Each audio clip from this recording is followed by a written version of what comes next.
的解放哎，这里翻身当家做主人，咿呀咿自由，呀呀自由。Hola, ¿qué tal amigos? Bienvenidos a un nuevo episodio de Cosmo Friki. Como Friki. Nosotras somos, ¿quiénes somos? Daniela Regalado. Y Eva Lucía Pretel. Anuncio a la nación. Sí. Recuerden que este es un proyecto sin fines de lucro, así que si nos quieren ayudar, pueden donar. Va a estar apareciendo. Donar. Apoyarnos, contribuir a que este Acá proyecto tenemos siga. Básicamente. Se mantenga igual vivo. creo que va a seguir. Sí, pero si a quieren. que no nos endeudemos tanto. Porque sí gastamos platita en este proyecto. Sí. Entonces, va a haber un QR. Si no son de Perú, este es un QR de Yape. Es solo para peruanos. Si no son de Perú y desean apoyarnos, nos pueden comentar eso y ya podemos solucionarlo, quizá poner PayPal o Patreon. Ajá, un Patreon. Pero queremos ver más o menos, porque lo que nos han pedido son los peruanos, entonces primero Yape, creo yo. Y si son, pues hay personas de otros países, ya se puede considerar poner Patreon o PayPal. Y ya, si desean, no es obligatorio. Ajá. Y ya, fin. Para sostener este proyecto. Sí. Hoy vamos a hablar de los gringos y por qué, los gringos pero norteamericanos, específicamente del Estados Unidos de América, ¿ya? Que tienen a su patrón Donald Trump. Vamos a estar viendo por qué ahora la gente está odiando más a los gringos, porque antes los idealizábamos tanto y soñábamos con el sueño americano, y ya no. No sé por qué. ¿Y por qué? Bueno, nos inculcaron el sueño americano. Ajá, ahora lo vamos a ver. ¿Y por qué ahora se está reivindicando? Ahora solo escucho quejas de Estados Unidos, de que la comida es mala, la vivienda es horrible, de que no tienen cultura, de que son muy raros. Ajá. ¿Y por qué se está reivindicando China? La República China. Sí. ¿Qué es el neoliberalismo? Que es el modelo económico que tienen allá por los Estados Unidos de América. ¿Y qué es el comunismo?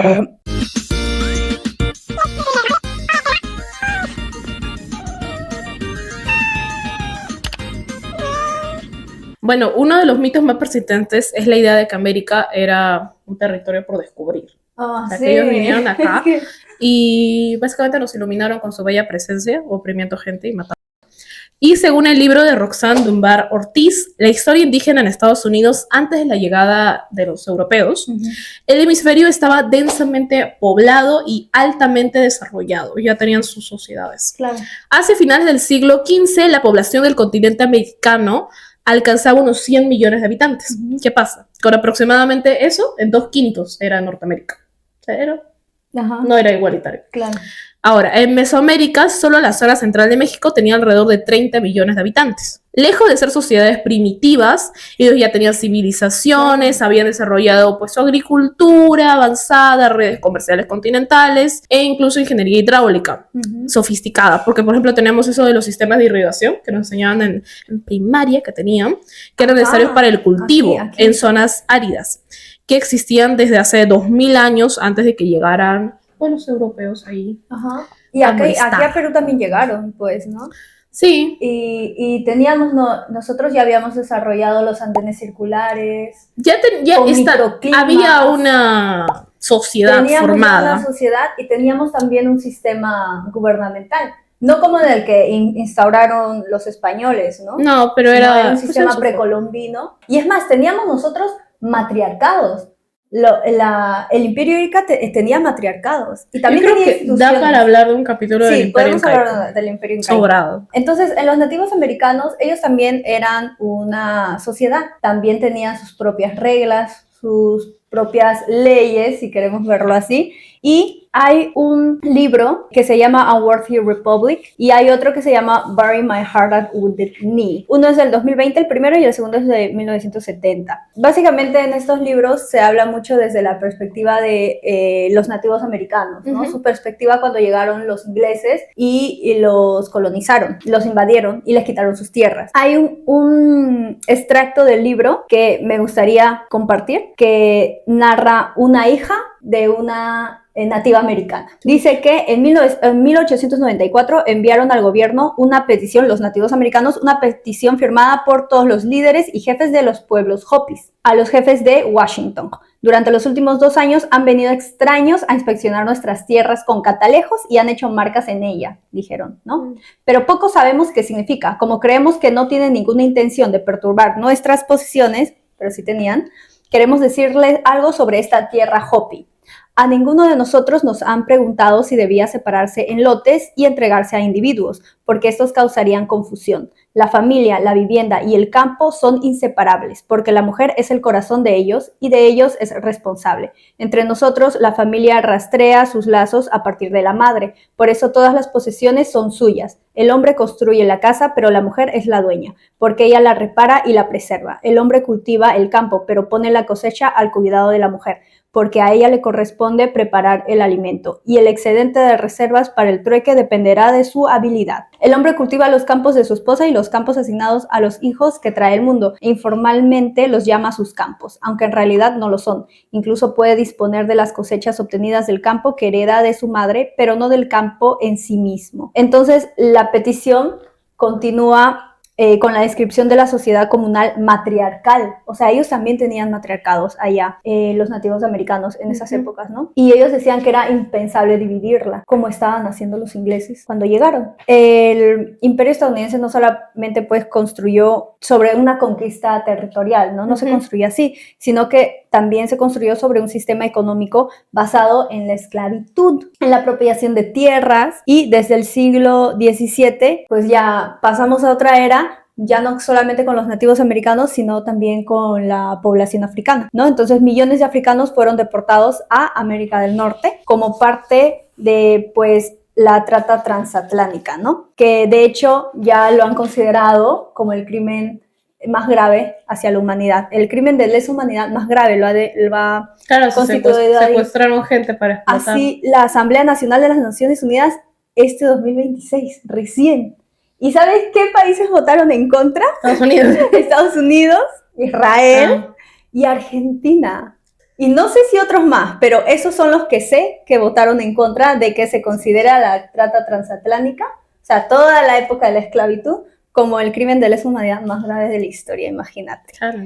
Entonces, el trabajo forzoso fue uno de los fundamentos económicos de las colonias, pues, ¿no? Y del Estado de los Estados Unidos. Triste. Entonces, especialmente las plantaciones de tabaco, algodón, arroz y caña de azúcar, ¿no? Era una cosa horrible, porque a la población esclavizada, porque se les suele decir los esclavos, pero no eran esclavos, eran personas que habían sido esclavizadas. Ellos no nacieron como esclavos, ellos fueron esclavizados. Claro, entonces, esclavizados. A mí no me gusta cuando dicen, es que cuando eran esclavos. No, nunca fueron esclavos, los esclavizaron. Luego el sistema se justificaba mediante teorías pseudocientíficas y religiosas, ¿no? Que asociaban el color de piel con el estatus social. Y también la ciencia en ese tiempo, pues la ciencia también es política. O sea, la ciencia funcionaba a favor del Estado, y por eso la pseudociencia decían que la población negra tenía unos cráneos o una masa cerebral más pequeña, y por ende, pues, o sea, así se justificaban. Yo creo que, ¿sabes? Yo quiero mucho hacer un capítulo sobre eso, porque todavía hay gente que lo utiliza. Sí, hay gente que dice... Sí. Y de las mujeres también. Es como que hay gente que hasta el día de hoy piensa que las mujeres tienen un cráneo más pequeño, que tienen un cerebro más reducido. Esas cosas ya no pasan, pero sí pasan. Hay demasiada gente. Y encima está volviendo porque ahora la ultraderecha, ¿sabes? Es como que... Pero bueno, entonces ellos también tenían, parecido aquí a nosotros, en Perú, pues una especie de sistema de castas, pero no era exactamente como fue acá. Ahí para otro capítulo. Bueno, luego vino la Guerra de la Secesión, ¿no? Del 1861 hasta 1865, que abolió formalmente la esclavitud con la 13ª enmienda. Pero pues no eliminó jerarquías raciales ni una estructura económica que ya se había heredado por mucho tiempo. Una vez completada la conquista del territorio interno, la lógica expansionista se proyectó hacia el exterior. ¿Qué pasa? Según Eric Toussaint, afirma que durante el año 19 el hemisferio occidental se convirtió en el nuevo espacio de expansión, injerencia y dominación estadounidense. Esta expansión se explica por la logística del capitalismo en expansión, la búsqueda constante de nuevos mercados, recursos que explotar y poblaciones. Básicamente buscaban más de dónde sacarlo, ¿no? Esta expansión aquí aparece en una idea fundamental del historiador Greg Grandin en Spaniards Workshop de 2007, que fundamenta que América Latina funcionó como una especie de laboratorio del imperialismo estadounidense. O sea, éramos como su conejillo de indias acá. Entonces, ya. También se menciona que Eduardo Galeano, en Las Venas Abiertas de América Latina del 71, sostiene que el subdesarrollo, pues, de Latinoamérica es el resultado de todo el saqueo histórico colonial y de la posterior hegemonía estadounidense que pues ha provocado acá. Es que normalmente las naciones que como que sí cuentan con recursos naturales terminan siendo las explotadas. Y las naciones que no cuentan con eso los explotadores son los explotadores, ¿no? Así tenemos el ejemplo de Haití, de aquí, del Congo, entonces, etcétera, etcétera. Pero bueno, luego llegó la doctrina Monroe, así como Marilyn Monroe, pero no chida, ¿no? No chévere, para lo malo. No bacana, sino una fea, ¿no? Que fue formulada en 1823 por el presidente James Monroe, presidente estadounidense, James Monroe. Entonces, ¿qué establecía esta doctrina?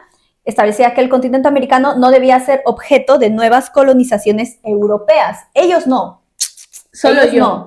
Y que cualquier intervención de potencias europeas sería considerada una amenaza para los Estados Unidos. Naturalmente, no pasa nada, tiene sentido, ¿no? Con el tiempo, esta declaración se convirtió en la base de la política exterior estadounidense hacia América Latina, ¿no? Es decir, que a ellos no, pero nosotros a otros sí. Entonces, el alcance de esta doctrina se amplió por allá por 1904 con el corolario Roosevelt, impulsado por el presidente Theodore Roosevelt, quien afirmó que Estados Unidos podía intervenir en países del hemisferio cuando existiera mal comportamiento crónico o inestabilidad que afectara sus propios intereses, ¿no? Entonces, ¿Como Venezuela? Ajá, como Venezuela, pero no solamente como en Venezuela, como Libia, como Guatemala, como Cuba, como Chile. Entonces, pasa algo que, ¿no? Viene un gobierno que quiere nacionalizar las cosas, que le quiere subir los impuestos, los aranceles a Estados Unidos. Entonces, Estados Unidos es una amenaza para mí. Es una amenaza porque va contra mis intereses económicos. Le financio un golpe de Estado y pongo en el gobierno al partido que se me pegue la gana, para que no me puedan poner trabas ni obstáculos. Eso es lo que hace, y eso es lo que hace la doctrina Monroe. Y pues parece que hubiese terminado, pero el último plan de gobierno, aquí lo conocemos como plan de gobierno, creo que allá tiene otro nombre, de Donald Trump, quiere reintroducir la doctrina Monroe. Y por eso es lo que han hecho con Venezuela. ¿Sabes? Cuando pasó lo de Maduro, yo vi mucha gente venezolana feliz. Sí. Y o sea, yo los entiendo. Yo no voy a juzgar a esa gente porque pasaron por cosas horribles. Y Maduro es una mierda. Entonces, acá no los juzgamos, pero sí me gustaría entrevistar a alguien de Venezuela que esté especializado en esos temas para hablarlo. Sí. Porque igual yo entiendo que estén felices, pero esto es una mierda. O sea, se van a venir cosas feas con todo lo que ha pasado en Venezuela. Además, ¿qué significa para el resto de los países hermanos? Sí, porque ¿no? prácticamente amenazó a otros países también de paso cuando hizo eso. Mencionó otros países. Sí. Entonces, ¿qué va a significar para después, para otros gobiernos? Si Estados Unidos ya es como el país que gobierna a todos y que puede intervenir en el país que quiera porque se le da la gana. ¿Y qué va a pasar con nosotros que ahora que ha ganado Keiko? Pero bueno, Keiko va a estar como Milei de lamebotas. Sí. El desarrollo de la política que mencionó Eva coincidió con la industrialización estadounidense de finales del siglo XIX y principios del siglo XX, que incrementó la necesidad de mercados, materias primas y estabilidad regional. En el documento se señala que la expansión militar y económica avanzaron de forma paralela entre sí. El ejército federal fue utilizado tanto en conflictos internos como la gran huelga ferroviárica del 1877, como en intervenciones exteriores vinculadas a la expansión del capitalismo industrial. Entonces, ¿qué pasa? A comienzos del siglo XX, la proyección militar estadounidense se extendió a más allá del hemisferio. La guerra de Filipinas implicó el despliegue de más de 200,000 fuerzas militares estadounidenses con estrategia de guerra, que provocaron la muerte de una parte significativa de la población filipina. Este episodio marca la consolidación del país, o sea, Estados Unidos, como una potencia imperial ultramarina. Ya se fueron por los océanos. Ya conquistaron más allá.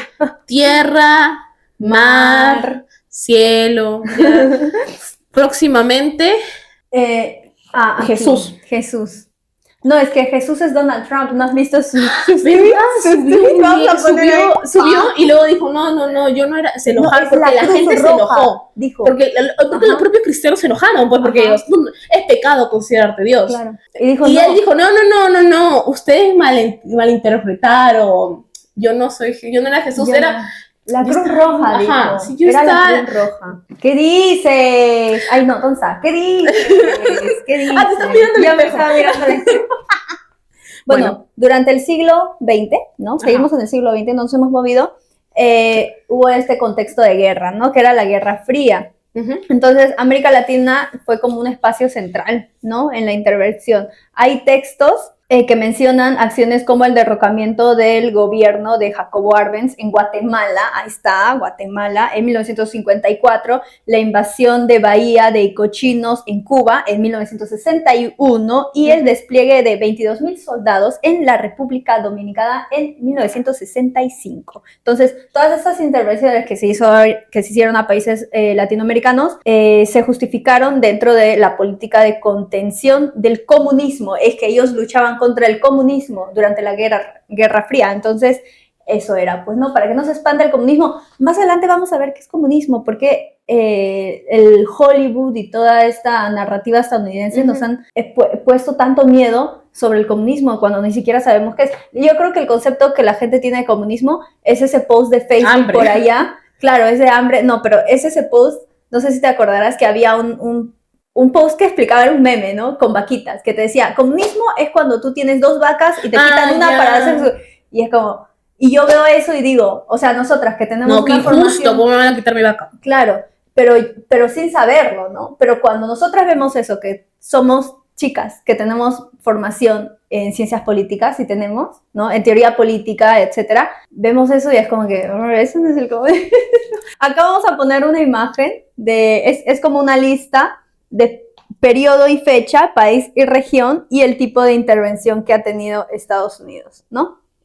Con otros países. No, normalmente intervenciones militares, bélicas y todo eso. No lo vamos a Una mencionar lista porque está medio- bien largo. Sí, Bien medio largo. grandecita. Pero bueno, durante el siglo XX, Estados Unidos, ¿qué pasó? Se consolidó como una potencia militar dominante, líder económico global y ahora también productor de cultura narrativa global. Ahora también estaba en el entretenimiento. Ujú. ¿A través de qué? De Hollywood. Y música. Y la música.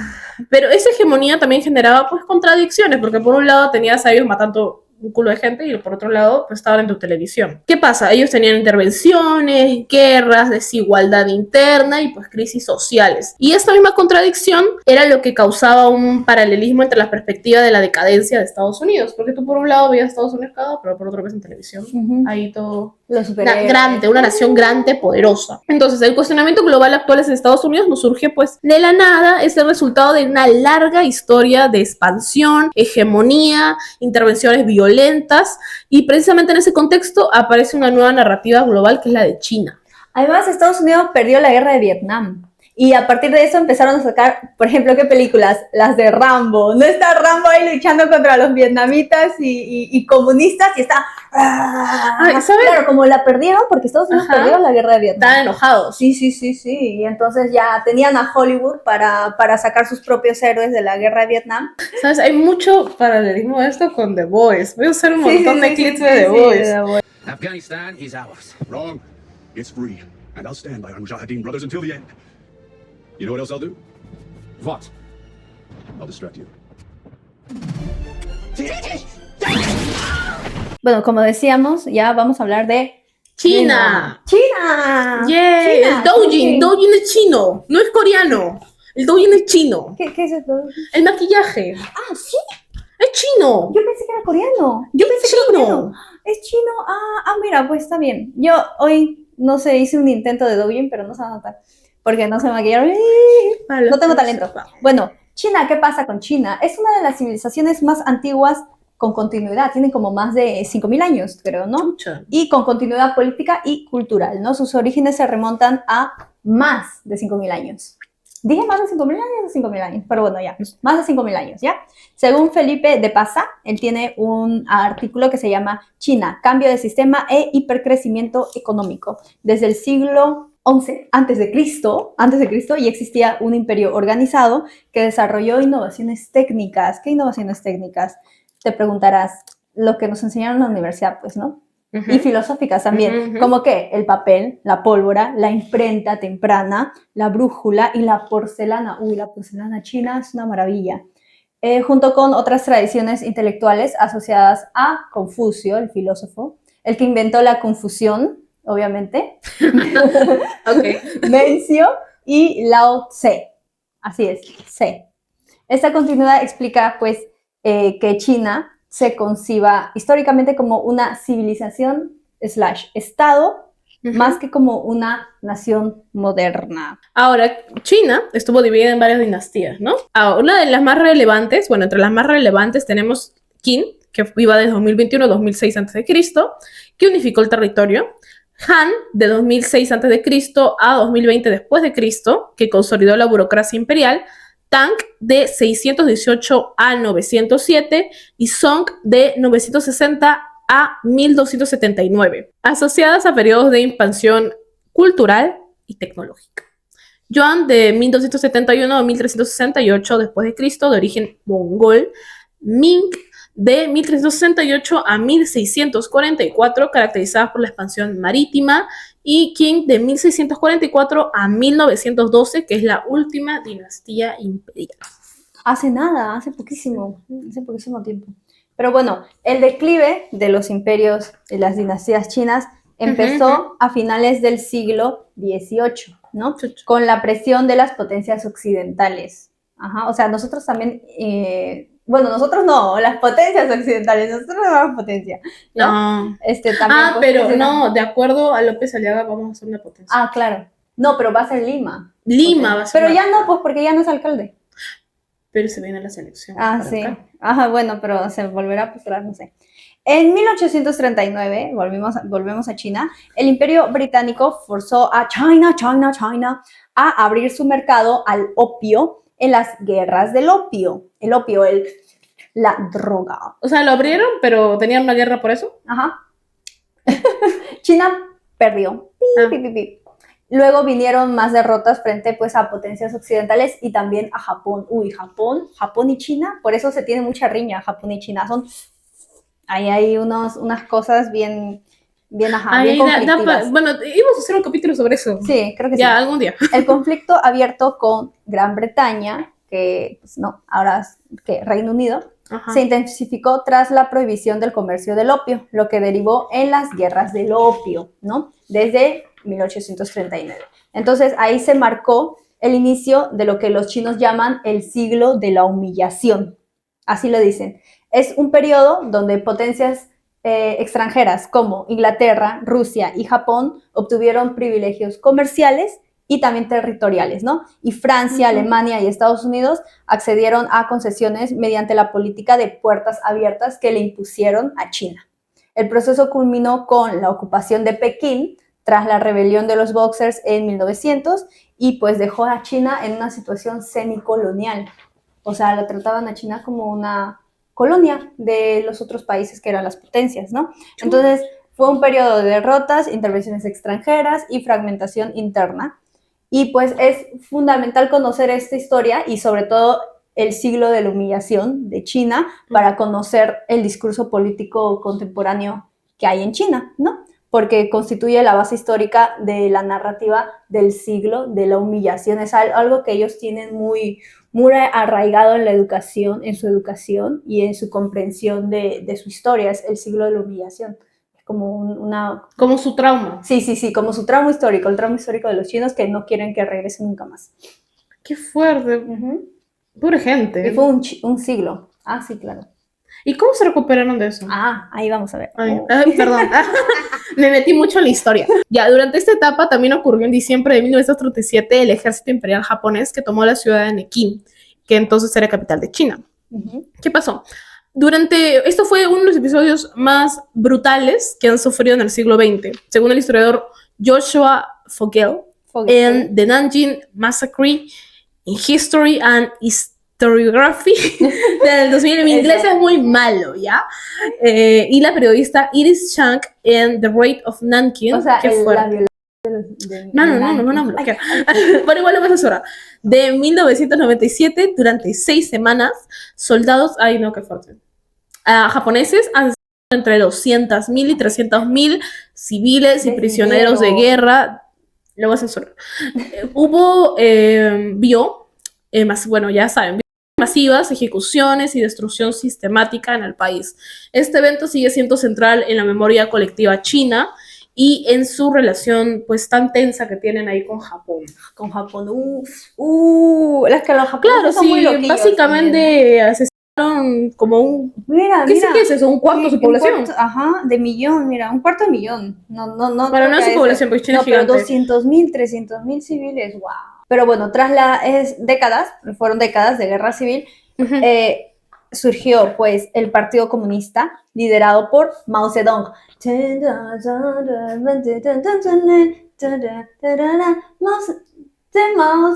tengo idea de esa cantando. Pero es que esa canción dice eso, Mao Zedong. Ok. Dice la Vamos a ponerle letra para que la gente Ojalá entienda. no nos dé copyright, pero ajá.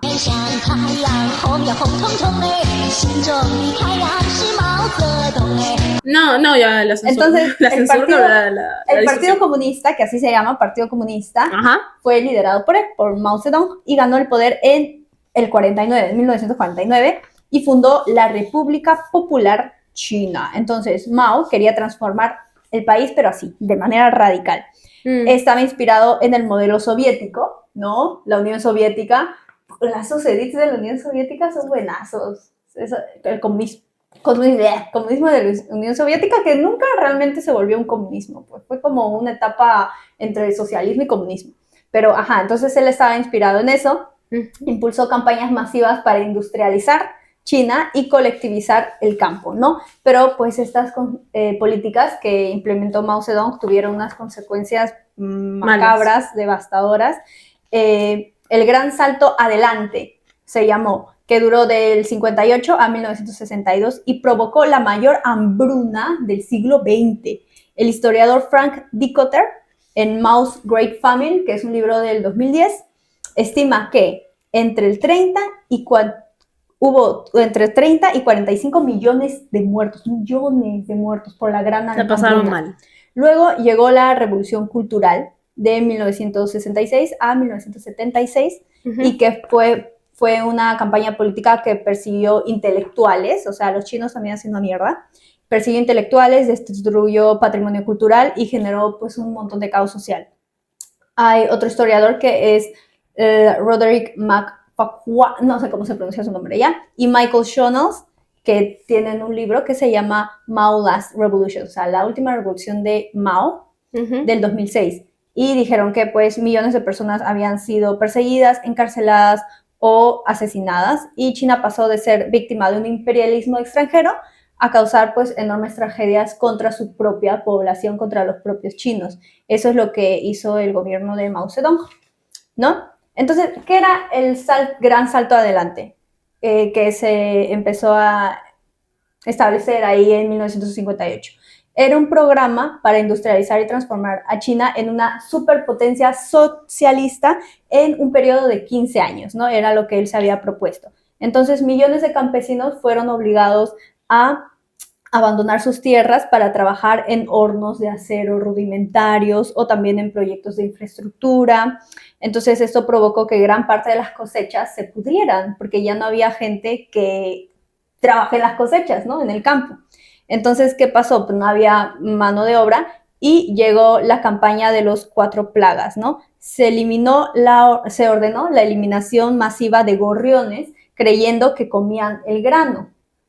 Entonces, esto hizo que se rompa un equilibrio ecológico y se devastaron las plagas de langostas. Entonces, los gorriones no se comían los granos, sino que servían para mantener un equilibrio ecológico, ¿no? Más bien ellos acababan con las plagas, y llegó las plagas de langostas e insectos y devoraron grandes extensiones de cultivo. Entonces las autoridades locales inflaron las cifras de producción para complacer a sus superiores, pero en consecuencia el Estado exigió el pago de impuestos basado en cifras falsas y se apropió de casi todas las cosechas y sin dejar pues nada de alimento para los propios agricultores, ¿no?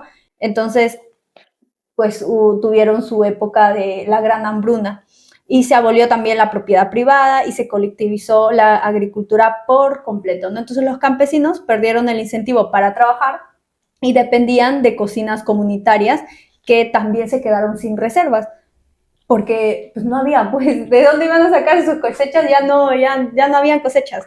Y pues el gobierno de esta época castigaba severamente cualquier intento de protesta, ¿no? O disidencia. O sea, no podías tú protestar, no podías quejarte del gobierno, porque si no, bueno, castigaban severamente. Yo no sé si, pero you know what I mean. Tras la muerte de Mao en el 76, China estaba bastante empobrecida por todo lo que hemos mencionado y la lucha interna por el poder culminó con el ascenso de Deng Xiaoping, no sé si se pronuncia así, Xiaoping. pero bueno, él. A partir de 1978 se implementaron las 4 modernizaciones, consideradas el origen del crecimiento económico contemporáneo. Estas reformas impulsaron una economía mixta y la apertura internacional ya del país al mundo. El documento subraya que el espectacular crecimiento chino debe atribuirse directamente a estas reformas que colocaron el país en la senda de la modernización económica y tecnológica. Ahí Correcto. tenemos a China. ¿Qué pasó? Por si acaso, que acabas de decir el documento se refiere al mismo que cité antes, ¿ya? Ya, no importa, ignórenlo. Es Donald Trump aquí, ¿qué quieres? Pero bueno, ya, sigue. Y bueno, en el ámbito internacional, las relaciones con Estados Unidos pues mejoraron ahí. En el 71, Washington retiró su veto a la entrada china en la ONU. Y en el 72, el presidente Richard Nixon visitó Pekín, iniciando el acercamiento ahí diplomático entre ellos. Estaban haciendo A ver amiguitos. si tengo fotos. ¡Pam! Si no, ya fue. Ya. El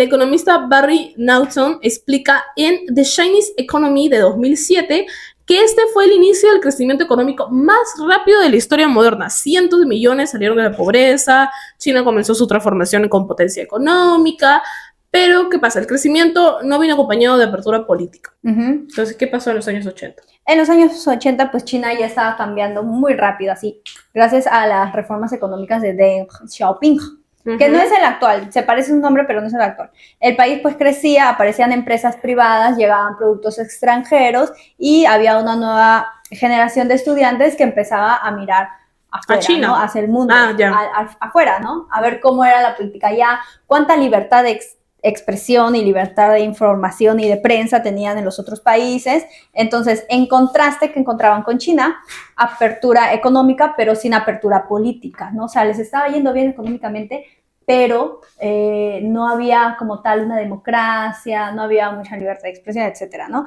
Entonces, eso creó tensiones dentro de la sociedad joven, ¿no? La generación joven, especialmente entre universitarios, intelectuales y jóvenes urbanos. Hay un historiador que se llama Jeffrey Wasserstrom que explica en China durante el siglo XXI, así se llama el libro del 2010, que había muchos estudiantes que creían que las reformas económicas debían ir acompañadas también de reformas políticas. Más transparencia, porque no sabían qué hacía el Estado, menos corrupción, libertad de prensa y también participación ciudadana.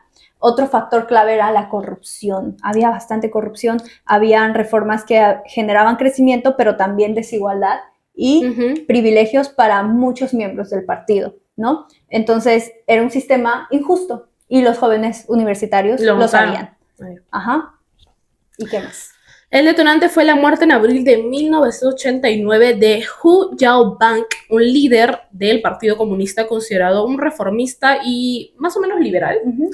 Había defendido mayor apertura política y había sido apartado pues, del poder años antes por sectores más conservadores.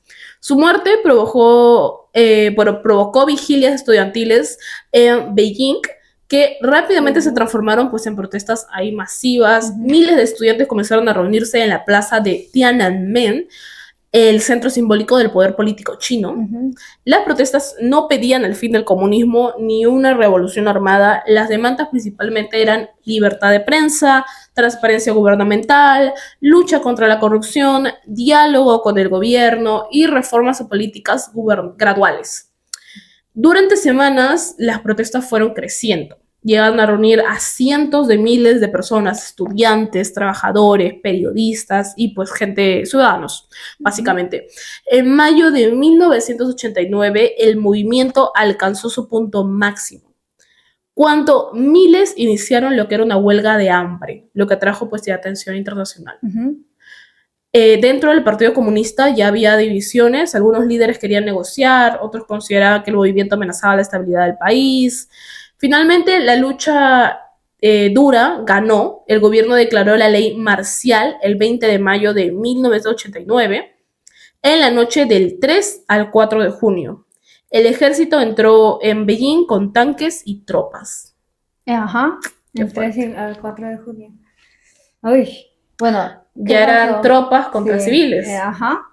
Que avanzaron hacia la plaza disparando contra sí. sus civiles, que eran gente desarmada, Yo no obviamente. entiendo eran civiles. cómo los gobiernos pueden hacer algo así. Están protestando civiles. Ajá, pero Es que bueno, puede ser era su dictadura, ¿no? sí. Entonces Exacto. hubo enfrentamientos en muchas calles de Beijing y no hay a día de hoy un número exacto porque pues es algo que ellos mucho evitan que se mencione. Es más, no estoy segura de esto, pero sí vi algunos clips hace mucho tiempo en los que tú en foros chinos o incluso en servidores Que online no te de variaban. videojuegos lo censuraban. O sea, tú no podías mencionar Tiananmen, tú no podías mencionar eso. O sea, querían como borrarlo de la historia. Borrarlo de la historia, ¿no? Entonces, el mismo historiador que había mencionado antes señala que a falta de cifras oficiales, pues es que son parte del legado. Pero que hubo del desaparecidos. Eso. Ah, claro, hubo desaparecidos, hubo muchos asesinatos. De hecho, hay una imagen que es la más famosa una imagen, no solamente una imagen, es un video de una persona que se paró enfrente del tanque, de un tanque, y le llaman el Tankman, por ahí lo vamos a poner ahí, ¿no? Que es un hombre que se para enfrente de una columna de tanques y el tanque quería avanzar y el hombre se ponía ahí. Y a donde sea que avanzaba se ponía ahí, sin miedo, te juro. Entonces eso se convirtió en un símbolo global de resistencia, ¿no? Después de la represión, el gobierno inició pues una campaña de retenciones y reforzó el control político. Desde entonces, esta masacre de Tiananmen se ha convertido en uno de los temas más censurados en China. La gente no habla, no se le enseña a los chinos sobre eso. No significa que no lo sepan, porque pero no lo hablan. Pero no lo hablan en sus colegios, en las universidades, lo censuran de foros, lo censuran de servidores de videojuegos, imagínate. Entonces, poco a poco se va a ir. Eso no es coincidencia, eso es un diseño, ¿no? Lo que China no te quiere contar. Ajá. Dicen que el sistema educativo, Luisa Lim explica que el sistema educativo chino no se enseña, no se enseña sobre Tiananmen y que hay palabras como 4 de junio de 1989, que fue del 3 al 4 de junio, ¿no? Que ocurrió la masacre de Tiananmen, o imágenes relacionadas son bloqueadas en internet. O sea, tú no puedes escribir quieren eso. borrar un día de la historia. Ajá, no puedes escribir eso, no puedes buscar eso porque pues está censurado, ¿no? Y eso forma parte de una estrategia más amplia de control informativo, ¿no? Entonces el Partido Comunista concluyó que la estabilidad política era prioritaria para mantener el crecimiento económico y evitar el colapso del sistema, especialmente tras observar la caída de la Unión Soviética en 1991, pues, ¿no? Entonces, pero ya tenían ese precedente. Ajá, ellos tenían eso y no querían que pase por lo mismo. Desde los años 90, China se convirtió en la fábrica del mundo. No sé si han escuchado, pues sí, siempre su mamá le dice, ay, ¿compraste eso chino? Pues sí, es chino. Sí. Entonces, entró la OMS en 2001 y su economía creció de forma acelerada. Hoy es la segunda economía del planeta, básicamente la más fuerte, pero su ascenso también ha generado tensiones, expansión militar, conflictos territoriales, influencia económica global y acusaciones de prácticas comerciales agresivas. Autores como Graham Allison en Destined for War de 2017, Destinados a la guerra, explican que el ascenso chino es comparable al de Estados Unidos en el siglo XX. Era una potencia emergente desafiando al líder global. Sí. Pero bueno, China no es como que ha provocado guerras en otros países y tal, ¿no? Como Estados Unidos. Se joden a sí mismos. Se han jodido a sí mismos, pero no se han metido a otros países. Bueno, acá se meten a nuestro mar peruano a pescar en Sí. zonas que son reservas, ¿no? Salgan de nuestro mar, chinos, salgan. Pero bueno, la relación económica entre China y Estados Unidos, porque tienen una relación que se ha descrito por muchos economistas como simbiótica, ¿cómo es esa palabra? Pero bueno, ¿no? Que dependen del uno del otro, una simbiosis, ¿no? Mira, de odiarse a depender uno del Sí, otro. y de relación hecho tóxica. le dicen, mira, Neil Ferguson y Moritz Schularik escribieron un... Pensé que así le decían. No, no. Tienen un artículo que se llama El fin de Chimérica. Ah, Así le llaman, Chimérica, ¿no? China pues se consolidó como el centro manufacturero global. O sea, todo se manufactura en China. China. Todo es de China. ¿Tú ves mi pantalón? Bueno, dice Chino. hecho a mano por Martin. ¿Quién será Martin? Chino. Yo creo que es un chino. ¿Qué más? Eso también, China. Bueno, todo es No dice saben ya, que pero todo es de chino. China, ¿no? No dice. Si no dice, también es de China, ¿no? Entonces, Estados Unidos se mantuvo como principal mercado consumidor y emisor de deuda, ¿no? Con respecto en relación a China. Maono es chino. ¿Quién? Maono. Ah, sí, esto es chino. Patrocínenos, Maono. Patrocínenos. Es muy buena marca de micrófonos y es barato. Patrocínenos. Entonces, tras la entrada de China en la OMC, que no es la OMS, no confundir, es la Organización Mundial del Comercio, la OMC, creo, ¿no? En 2001, esta relación pues se identificó aún más, ¿no? China acumuló enormes superávits comerciales y reservas que superaron los 3 billones de dólares en la década de 2010. Y gran parte fue invertida en bonos de tesoro estadounidense, financiando así el déficit de pues, Estados Unidos. Ahora que hemos hablado un poquito de la historia de ambos países, de Estados Unidos y de China, toca hablar del sistema político. ¿Qué tienen? Pues los estadounidenses tienen pues democracia liberal, democracia representativa, federalismo, división de poderes, individualismo político también tienen. Entonces vamos a ver, pues, ¿no? Actualmente el sistema político, estoy sufriendo con el micrófono, el sistema político estadounidense vive con un auge del conservadurismo. Ahí nosotros tenemos un episodio bien chévere del regreso de la ultraderecha. Con la entrevista, sí. Lo recomendamos todo el tiempo, no sí. todo el tiempo. Vayan a verlo, vayan. Es que hay toca mucho, o sea, como la ultraderecha está en todo, entonces podemos usar ese episodio para todo. En todo lo malo, pero sí.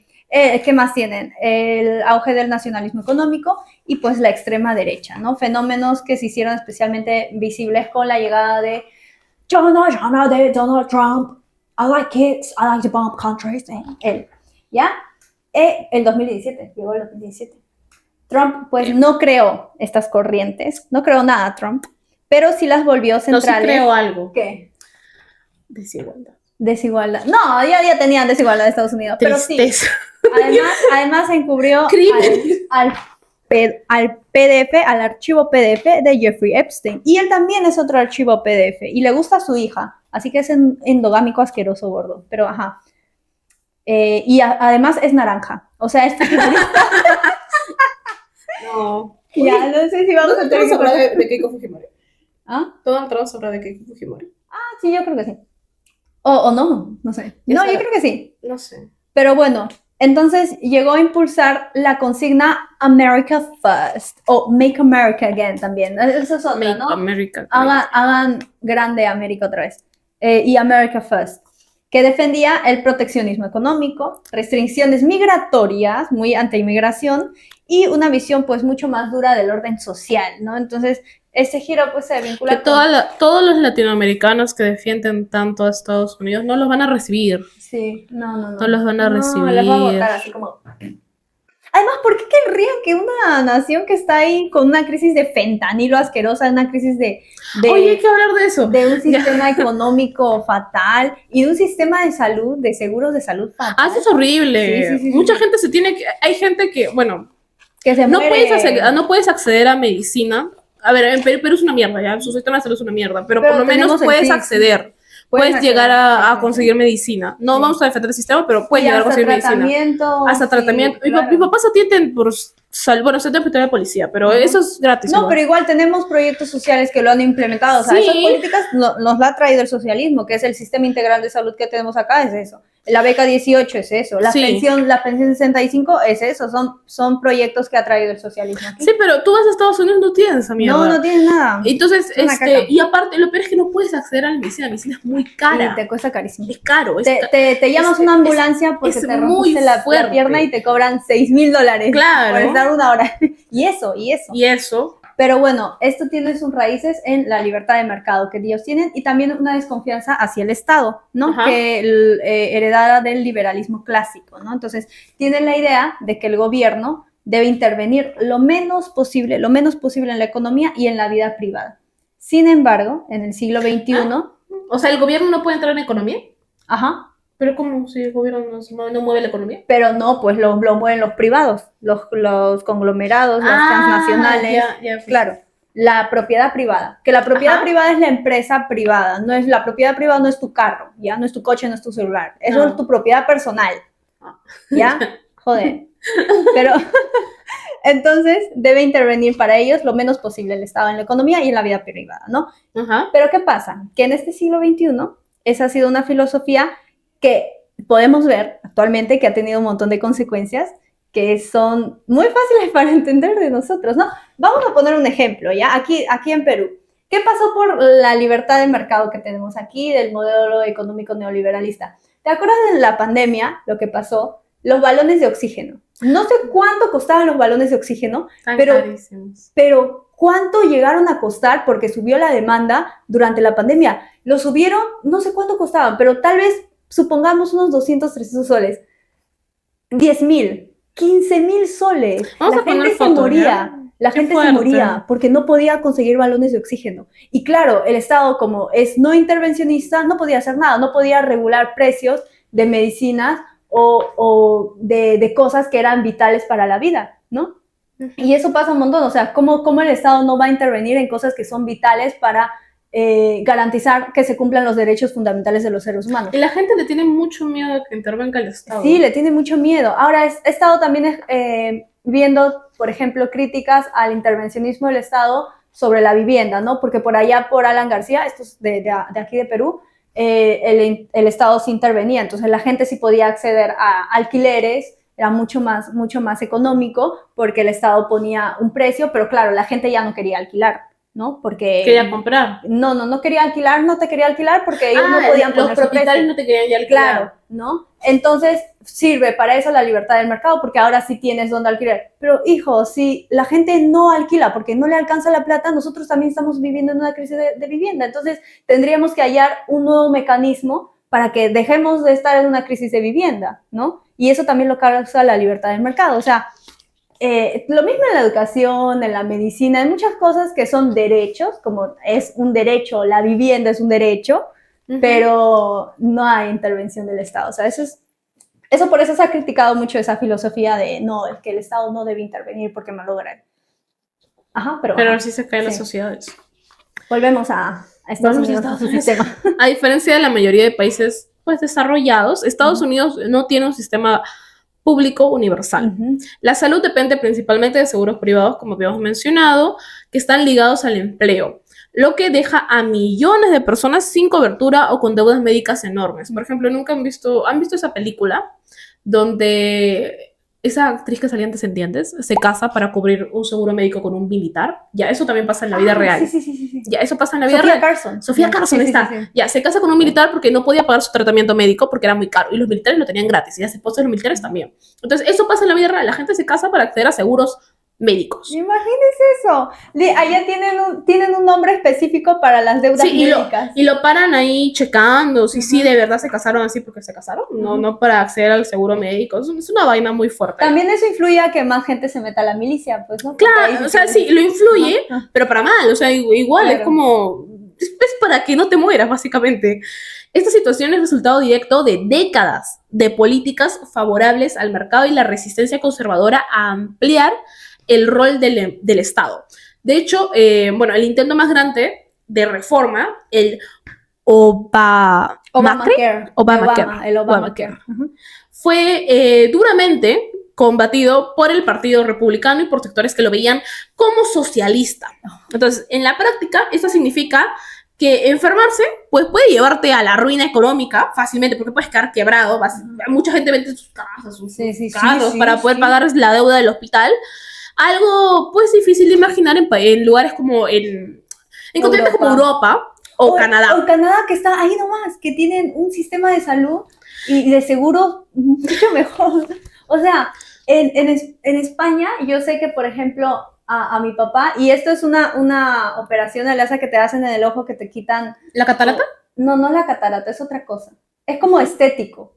Pero eso también te lo cubre el Estado, te lo cubre el seguro, a pesar de que es estético, ¿no? Entonces imagínate, pues, ¿no? Tienen nuestro sistema de salud te permite, que no es muy bueno aquí tampoco. No, pero hay. Pero hay, y sí te permite acceder, incluso, por ejemplo, y todos usan el SIS. Yo he utilizado el SIS para curarme los dientes, bueno, ya no, porque ahora tengo seguro del trabajo, pero, así que ya no puedo usar el SIS, pero utilizamos el de salud, ¿no?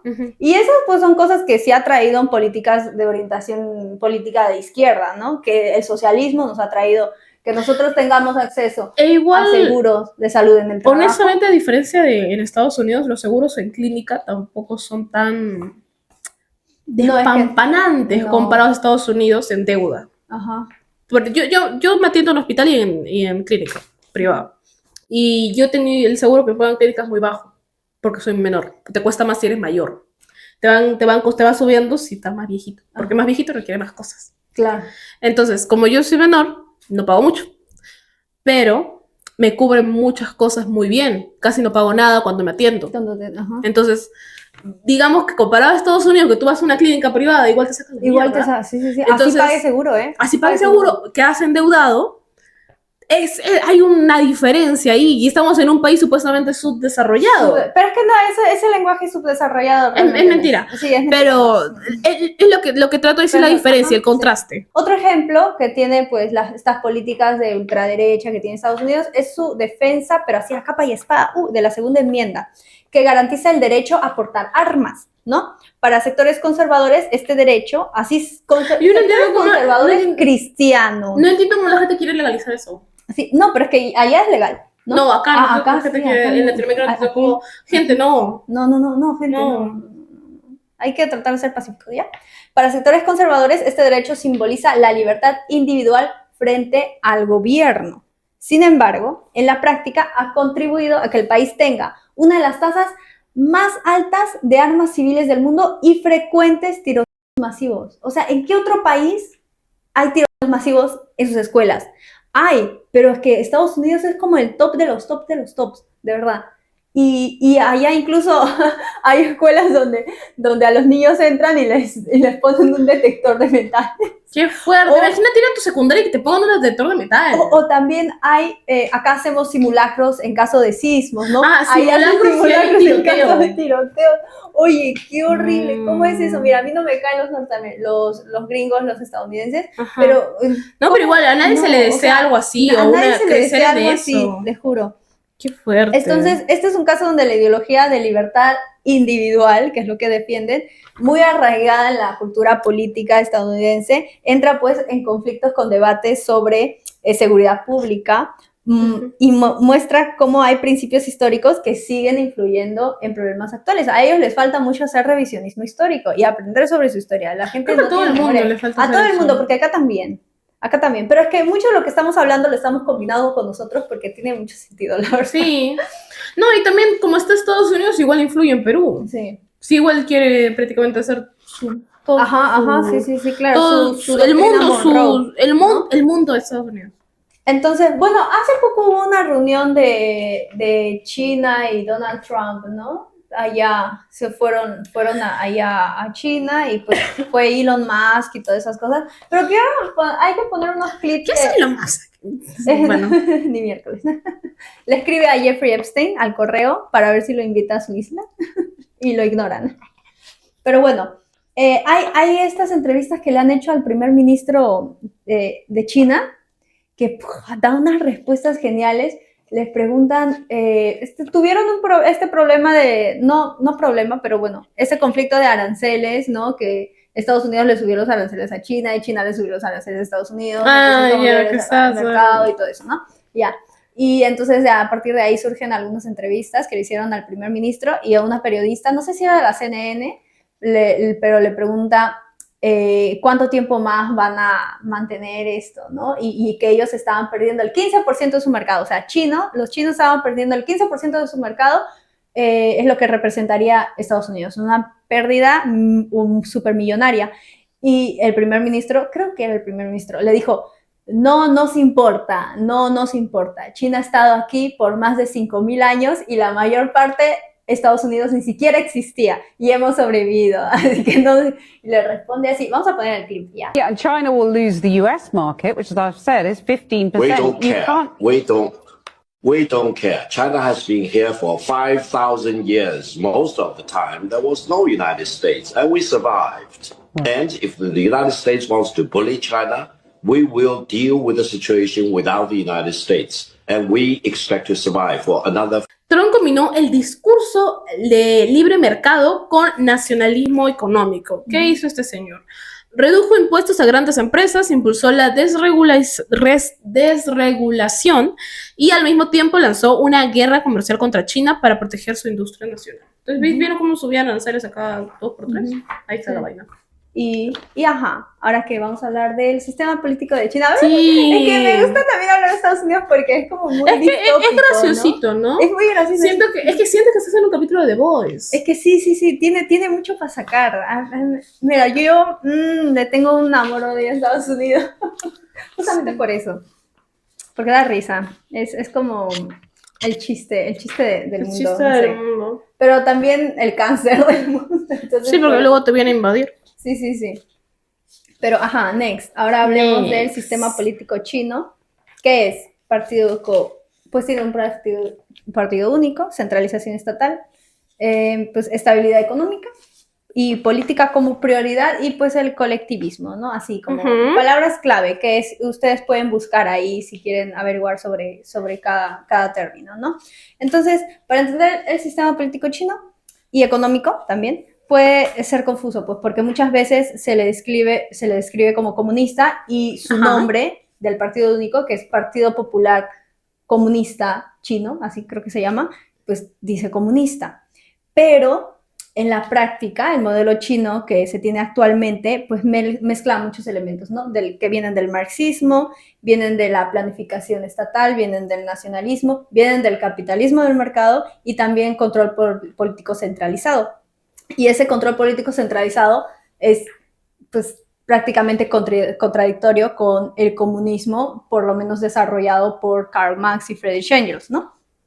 Entonces, hay un politólogo que se llama Marcelo Rodríguez, que tiene un artículo que se llama Socialismo con particularidades chinas en la nueva era, ¿no? Y explica que el Partido Comunista de China define su proceso histórico como una construcción del socialismo, adaptada a las condiciones concretas de su país y una población pues enorme, ¿no? Entonces tiene una historia milenaria y necesidades económicas contemporáneas. Entonces básicamente la idea central es que el marxismo no debía copiarse exactamente desde la Unión Soviética, sino sinizarse, que quiere decir adaptarse a la cultura y la realidad china.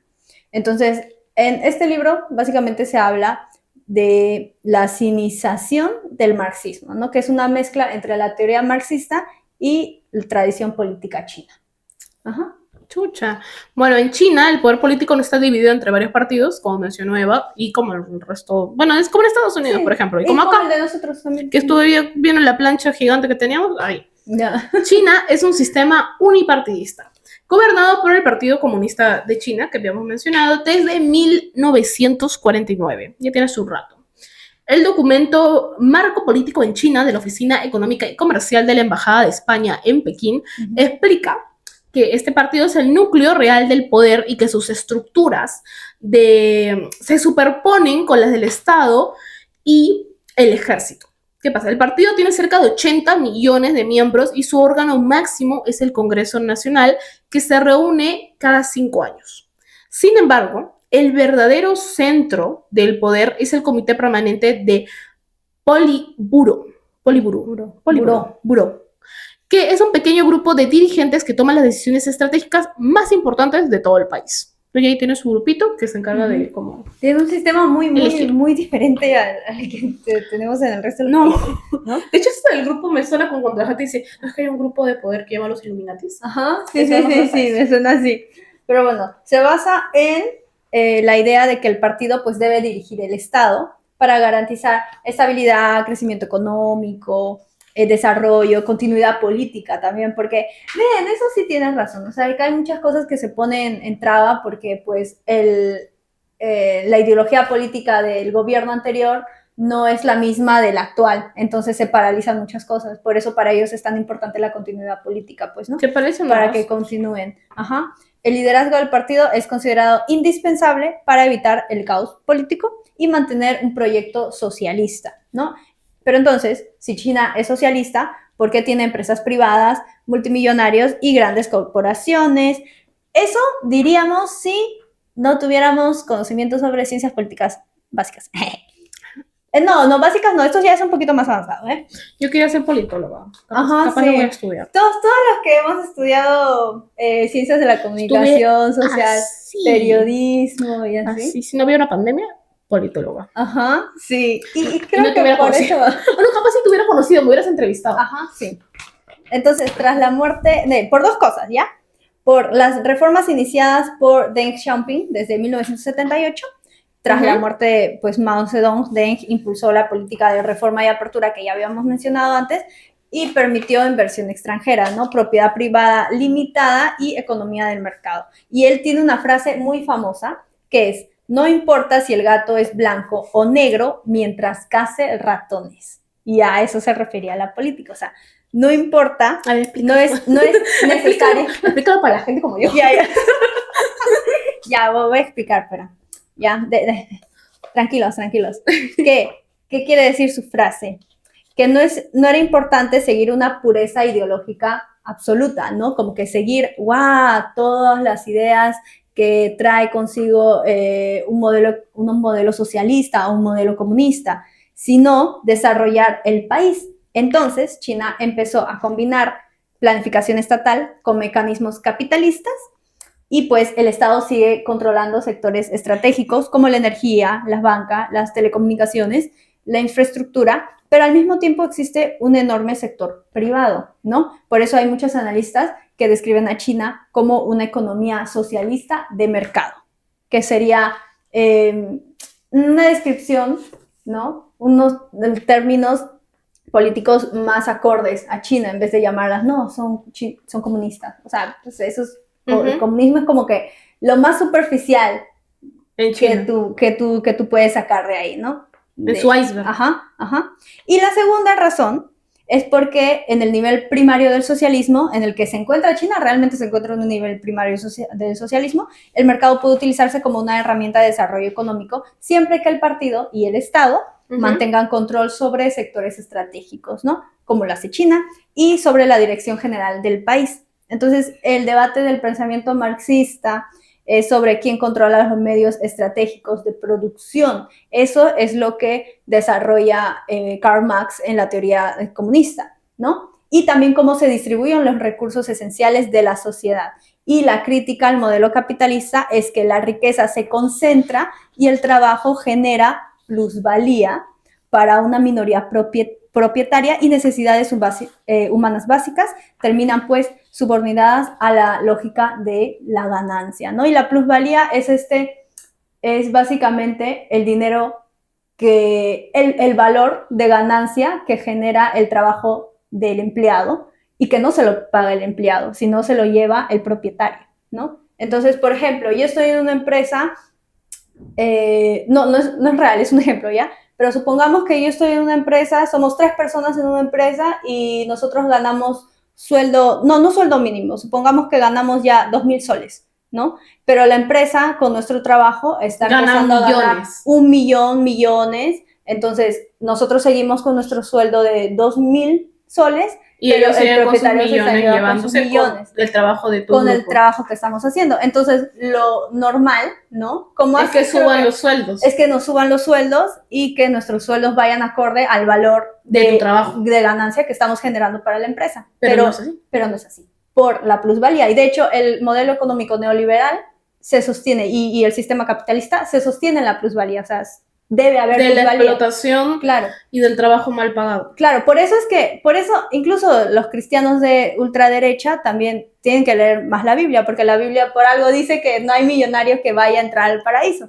Porque no hay porque forma, construyeron sus millones con el trabajo mal pagado de sus claro, empleados. con la plusvalía. No hay forma de que existan billonarios como Elon Musk si no existe la plusvalía. Debe haber Ay, plusvalía. una vez estaba hablando con un profesor creo, de ciencias sociales, no me acuerdo, algo del Ya. colegio, y me dijo algo así como, el capitalismo es la esclavitud moderna.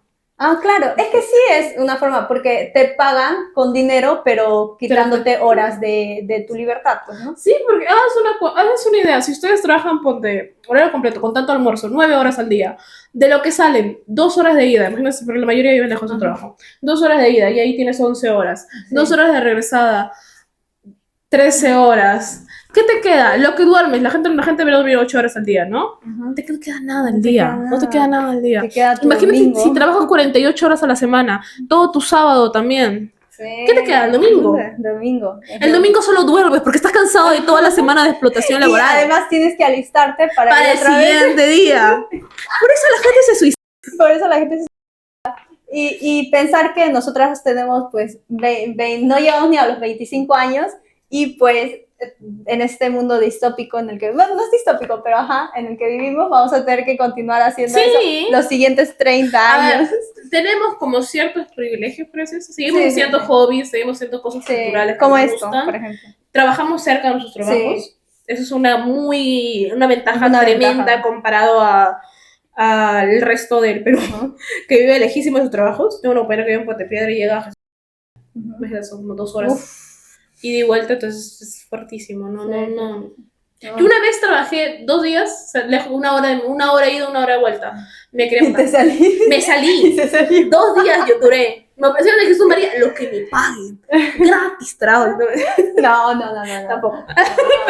pero sí Es se que es esclavitud, pero voluntaria. pero voluntaria. ¿no? Esa es la vaina. O sea, puedes renunciar cuando quieras. Sí, Y si quieres, pero no y si puedes. quieres brincarte de tu jefe Ajá. y te trata mal, haz lo que yo. Mira, a mí me trataron mal un día y faltaba un día para renovar contrato. Yo sabía si me iban a cagar, porque no iban a tener tiempo de capacitar al otro. Y no había nadie, porque todos habían renunciado, porque todos lo odiaban ese trabajo. Pero es que esa también es una mentira Es de la renunciar. libertad individual, porque es como que, pero es que puedes renunciar cuando quieras, pero realmente no puedes. No, porque no tienes necesitas el plata. trabajo para vivir. Entonces, si no trabajas, no hay plata. Claro, Gente, renuncien cuando tengan otro trabajo, ¿no? Sí, No sí, como sí. yo, porque, o sea, sí me vengué, pero se quedó sin chamba. me quedé sin chava como por 3 meses y sí la sufrí. O sea, gente, yo auténticamente me deprimí porque no tenía trabajo. No, lo pasé muy mal. Pero No lo vamos hagan. No lo hagan. a seguir con el Ya, tema, que sigamos. nos fuimos por las ramas. Pero está consejito. Sí, consejito, muy sabio. Sí. Ahora, ¿dónde está? Estábamos hablando sobre el sistema político pues, de China, ¿no? Ajá. Ajá. ¿En qué parte? Estábamos hablando de la plusvalía, esto. Ya. En la práctica, esto significa que el mercado existe, En China. Ajá, en China. pero no funciona completamente libre como en Estados Unidos. Esa es la diferencia.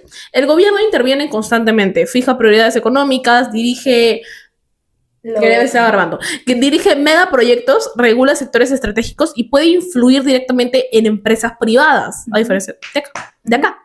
Ahora, un ejemplo claro es la planificación industrial y tecnológica. China decide qué sectores quiere convertir en líderes mundiales: inteligencia artificial, autos eléctricos, microchips, energías renovables, y moviliza recursos estatales masivos para conseguirlo. Según la Oficina Económica y Comercial de la Embajada de España en Pekín, uno de los objetivos centrales del gobierno ha sido mantener altas tasas de crecimiento económico y preservar la estabilidad en la sociedad. Durante años, la meta simbólica fue crecer alrededor del 8% anual del PIB, algo que permitió sacar de la pobreza a cientos de millones de personas. Este crecimiento económico es una de las principales fuentes de legitimidad del Partido Comunista Contemporáneo. Ese es básicamente su su vaina, su Ujú. cosa, para seguir. Y ¿Cómo claro, este modelo también implica pues que tengan fuertes controles, mecanismos de control político y también control social, ¿no? Entonces, China no tiene libertad de prensa al estilo No. occidental. Y el Que Internet, bueno, pues, eso es algo que sí se le puede criticar. sí, y el Internet está altamente regulado, altamente regulado. Hay Que es algo que plataformas, también es muy fuerte, ajá, muy criticable. por ejemplo, aquí utilizamos Google, Facebook o Twitter, ¿no? Ahí utilizan X. su propio. Sí, ¿no? sí, sí, pero esas están restringidas y están reemplazadas por plataformas chinas que se controlan dentro de un ecosistema estatal, ¿no? Y TikTok, que por obviamente ejemplo. tienen censura y son. Ajá. Además, el regulados. gobierno también pues tiene la potestad y tiene el derecho y el poder de censurar contenidos que son considerados Claro. sensibles políticamente. Incluso una cosa que tienen ellos en el entretenimiento, por ejemplo, es que no permiten representación LGBT, que es algo que ya está bien sabido. Ujú. Pero, por ejemplo, hay series que son censuradas en China y se cancelan Sí, LGBT. claro. Son muy conocidas. Hay una muy famosa que cancelaron, voy a poner acá, y no pudo tener un final por culpa del gobierno chino y la gente lo odia. Ujú. También hay otra que es china, es muy buena y hizo muy popular hace poco que te hablé de ella, que es un BL, Ya, y sí. no la pudieron transmitir en televisión. O sea, creo que ni siquiera la pudieron grabar en China. Pero ¿sabes qué? Eso es curioso no la porque, pudieron grabar, la van extranjero, creo. porque muchos de los manhwas que salen que son de China. BL, que son yaoi, China tiene muchos sí, BLs y son manguas muchos. y Son novelas. famosísimos. La Y acá- esa serie viene de una novela. La novela era muy popular en China. Sí. Era famosísima. Tiene muchas novelas. Los A ver, 10 años en los que más te amé. La novela es horrible, pero es China. Ya. Y, por ejemplo, en esa novela no la pudieron transmitir en televisión. Entonces lo que hicieron fue llevarla a YouTube Ajá, con monetización. Claro. Y eso tuvieron que hacer. Entonces, es una forma que se ha sostenido como una salida que hicieron ellos. Obviamente la producción fue inteligente, Ajá. pero no pueden transmitirlo. Entonces hay mucha censura Hay en la mucha censura. propia Hay televisión. mucha censura. Y pueden ir a la cárcel por eso. Ajá. Habría también que analizar, por ejemplo, qué tipo de censura enfrenta la libertad de prensa en el occidente, pues porque acá los canales como también son privados, entonces el gobierno ¿qué hace? Les paga a los canales, los financia Ajá. para que le den enfoque. Así que tampoco podríamos decir que aquí sí tenemos libertad de prensa, además que México, por ejemplo, y aquí en Perú somos países donde se matan a los periodistas, se matan a los periodistas, o sea, nosotros tenemos una profesión en la que si tú te pones a investigar sobre el narcotráfico, sobre la minería ilegal, Ya fue. puedes correr riesgo de que te maten. Hay muchos periodistas en provincia, en el interior del país, que los han matado. Ajá. Sí. Así que tampoco es que... Y ahora gocemos de una libertad de mucho más prensa. ojo por la transición de gobierno. Sí, y por Keiko Fujimori, ¿no? Tengan ahí. Hay Presente. el libro que habíamos mencionado antes de Marcelo Rodríguez, Socialismo con particularidades chinas en la nueva era, ya, explica que pues la dirigencia china considera que el desarrollo económico y la estabilidad política deben avanzar juntos, ¿no? Como ya lo habíamos dicho. Entonces, desde esta lógica, el partido interpreta que una liberalización política rápida podría generar desorden social o un colapso estatal, especialmente pues con los antecedentes que habías mencionado de la Unión Soviética, ¿no? Entonces, pues por eso China abrió su economía, pero sin adoptar una democracia multipartidista como tenemos aquí en Occidente, básicamente. Bueno, en tiempos recientes, especialmente bajo Xi Jinping, Que es el actual presidente. Ajá, este modelo se ha vuelto más centralizado. El presidente presentó conceptos como el sueño chino, enfocado en el rejuvenecimiento El sueño americano, el nacional. Ajá, vamos a rejuvenecer a la nación. Rejuvenecer porque no tienen hijos allá, ya están bajando. Si no fuesen tantos chinos, estarían ahí. Tenemos un capítulo sobre hablando sobre las bajas tasas de natalidad. ¿Qué pasa? Su propuesta de rejuvenecer a la población, es decir, recuperar el lugar histórico de China como gran potencia mundial.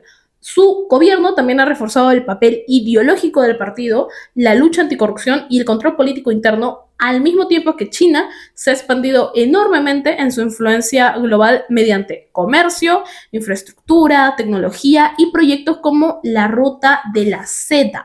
La Ruta de la Seda, claro. Ahora produce mucha seda, ¿no? Sí, de eso se sostiene. Y ajá. Y las ciudades chinas, la verdad, la infraestructura es una maravilla, Sí. es una maravilla. Vamos a hablar de por qué nuestra cultura occidental ha sido, bueno, occidental, pero los países aquí latinoamericanos, iberoamericanos, ¿no? Ha sido tan influenciada por esta narrativa anglosajona, ¿no? Esa narrativa gringa, el sueño americano, las películas, pues, ¿por qué? Estados Unidos tiene además de su poder militar y todo eso, tiene un poder cultural, pero enorme, ¿no? Ah, claro, porque domina la televisión. Industrias de el cine. entretenimiento, Hollywood, los medios y pues el imaginario global. Ujú. Ahora, Hollywood no es solamente una industria de entretenimiento, ¿no? Te ha vendido ideas, ha Claro. formado sociedades, Ajá.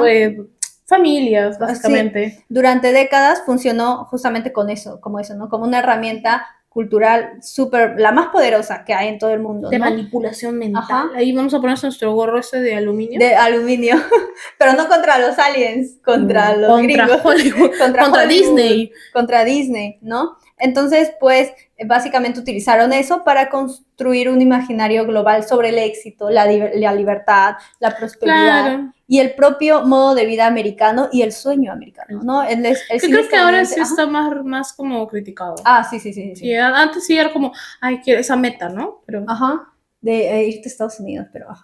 El cine estadounidense ha ayudado pues a difundir mundialmente este concepto del American Dream, ¿no? Una idea popularizada por el historiador James Truslow Adams en el libro The Epic of America de 1931, ¿no? Entonces la creencia de que cualquier persona, sin importar su origen, puede alcanzar prosperidad mediante el esfuerzo individual, pues es básicamente el sueño americano, que tú puedes ser acá un pobre fumeque y vas allá y te lo que vas te pasa, trabajando muy duro durante mucho tiempo. te vuelves el lobo de millonario. Wall Street, millonario. Y no es que te vas allá y te vuelves un drogadicto adicto al fentanilo, no, porque eso no es el sueño americano. Pero ajá. Durante décadas, especialmente tras la Segunda Guerra Mundial, el cine estadounidense explotó una visión muy específica de la sociedad.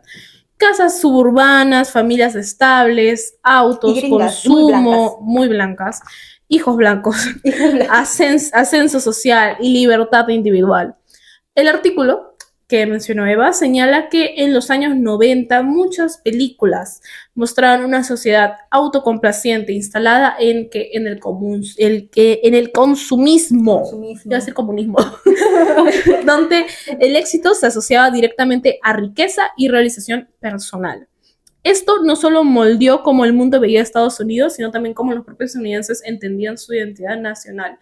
Que igual, a ver, con todo eso del sueño americano, ¿sabes? Yo durante mucho tiempo, incluso hasta ahora, peco mucho de ese sueño, pero no sueño americano. Mi sueño de largarme a algún pueblito en Perú, así un caserío bien aislado, y dejar de estar con la civilización y hacerme una ermitaña. Pero por internet, claro que sí. Pero no, eso lo hacen aquí mucho los privilegiados, ¿no? Sí, pues, pero yo no soy privilegiada. Se van a vivir acá a nuestros puebllitos, ¿no? Del interior del país. Y luego y se quejan de cómo es el pueblito. Y claro, se quejan de la gente y luego se quejan del voto rural. Váyanse a la mierda, Hay un video muy famoso de mierda. una gringa criticando porque estaban unos mariachis en México, por ejemplo, cantando. ¿Qué? Pues estaban cantando, ese es su trabajo. Vete a tu país. Y te salió acento mexicano. Sí, Perú y México comparten muchas cosas. Sí. Pero el imaginario que planteaban empezó a cambiar. ¿Tras qué? Tras el 11 de septiembre de 2001, la guerra de Irak y la crisis hipotecaria de 2008. Entonces, Hollywood pasó de las historias así optimistas, de que todo es perfecto, soy americano. de la familia bonita, blanca, a narrativas más oscuras y apocalípticas, especialmente en géneros bélicos, políticos y de ciencia ficción. Entonces, películas y series comenzaron a mostrar desconfianza hacia políticos, el ejército y las agencias de seguridad, mientras crecían relatos sobre crisis, colapso social y miedo colectivo. Entonces, ¿qué pasó? Que frente a ese pesimismo, ¿no? En la industria hollywoodense, surgió una corriente conocida como Indiewood. Indie, que viene de independiente, ¿no? Que era una mezcla de cine independiente y Hollywood comercial, ¿no? Habían directores como Alexander Payne, Jason Reitman y Tom McCarthy. Comenzaron a enfocarse en ciudadanos comunes afectados por la crisis económica y social. En 2004, Payne publicó en la revista Variety el artículo Declaración de Independencias, Declaration of Independence, que de independientes, creo, ¿no? Pero no criticaba que Hollywood, donde criticaba que Hollywood llevaba 25 años haciendo películas americanas, pero no películas sobre los americanos, ¿no? Ay, también es como les llaman americanos, oye, son estadounidenses, Sí. pónganse otro nombre, causa. Todos acá, todos estamos en Y un lo peor es continente americano. que mucha gente no entiende, o sea, es que yo no sé si no llevaron geografía. Claro, es como un lenguaje Pero colonial. sí, pero o sea, también somos americanos, entonces. Ujú. Somos Claro, América pues, estamos Latina. América suramericanos, ¿no? Sí, ¿no? Pero Ellos bueno. son norteamericanos, pero estadounidenses. Ajá. Entonces, habían películas como Little Miss Sunshine del 2006, Up in the Air del 2009, Win Win o Nebraska del 2013, que seguro esa la conocen más. Mostraban pues familias endeudadas, desempleo, frustración y dificultad de alcanzar el sueño americano en el siglo XXI, ¿no? Entonces, Hollywood funciona básicamente como un reflejo de cambios sociales y culturales, ¿no? Por ejemplo, durante la presidencia de Barack Obama, esto es algo muy curiosito, durante el 2009 y 2017, cuando Barack Obama fue presidente, hubo un aumento de protagonistas afroamericanos y relatos sobre derechos civiles, ¿no? Entonces hay un sociólogo que se llama Douglas Kellner, Interesante. que en Cinema Wars, Hollywood Film and Political in Bush Cheney Era, 2010 es un artículo, destaca como actores como Denzel Washington, Will Smith, Morgan Freeman ayudaron... Resaltaron más en los filmes en esos años. Sí. Y ayudaron también a normalizar figuras de autoridad afroamericanas en el cine, pues, porque Sí, antes pero- no los ponían ellos. Es que es que la gente es muy racista. Es Entonces, una tontería. Sí, en esos tiempos, en los años 90, había películas como 12 años de esclavitud, la habrán visto 12 años de esclavitud, del 2013, The Butler, que es del 2013 también, retomaron temas de esclavitud y discriminación racial, pues conectando el pasado histórico con debates contemporáneos. Pero algo que pecan las películas estas que se tratan de la época de la esclavitud es que igual siempre ponen a un salvador blanco, que eso ya se ha criticado mucho. Sí, Es como sí, que ponen está ya gente negra, ¿no? Que sufre y viene las su amigo consecuencias blanco a sociales de rescatarlo. esa, ajá, y es como que, y viene un blanco que, pero es bueno, entonces esta idea del salvador blanco, que ni siquiera ha sido así en la realidad, güey. No, ¿Qué pero hablas, Roberto? ¿Qué hablas? les cuesta poner Sí, representación. claro. Y sin el salvador blanco. ¿Sigue grabando? Sí, sigue grabando. Sí. Ajá. Algo similar ocurrió con la representación femenina, que ya lo hemos Como que visto estábamos mucho, hablando. que les molesta ver mujeres. ¿Por qué? O sea, yo siento que si vas a ser mala persona, reconoce que eres mala persona. Odias a las mujeres. También. Odias a las Eso, mujeres, odias a la gente negra, Sí, odias no a la quiero gente ver. indígena. Te odias a ti la gente mismo. gay también. Odias a la gente gay. Claro. Eres homofóbico. Ajá. A la investigadora Martha Lawson, directora del Center for the Study of Women in Television and Film de la Universidad Estatal de San Diego, publicó informes mostrando cómo aumentó la presencia de protagonistas mujeres en Hollywood durante la década del 2010 y según sus datos, sí, es muy poco tiempo si lo piensas, y tanto les jode. Según sus datos, en 2019 las mujeres representaban el 40% de protagonistas en las películas más taquilleras frente al 16% en 2002.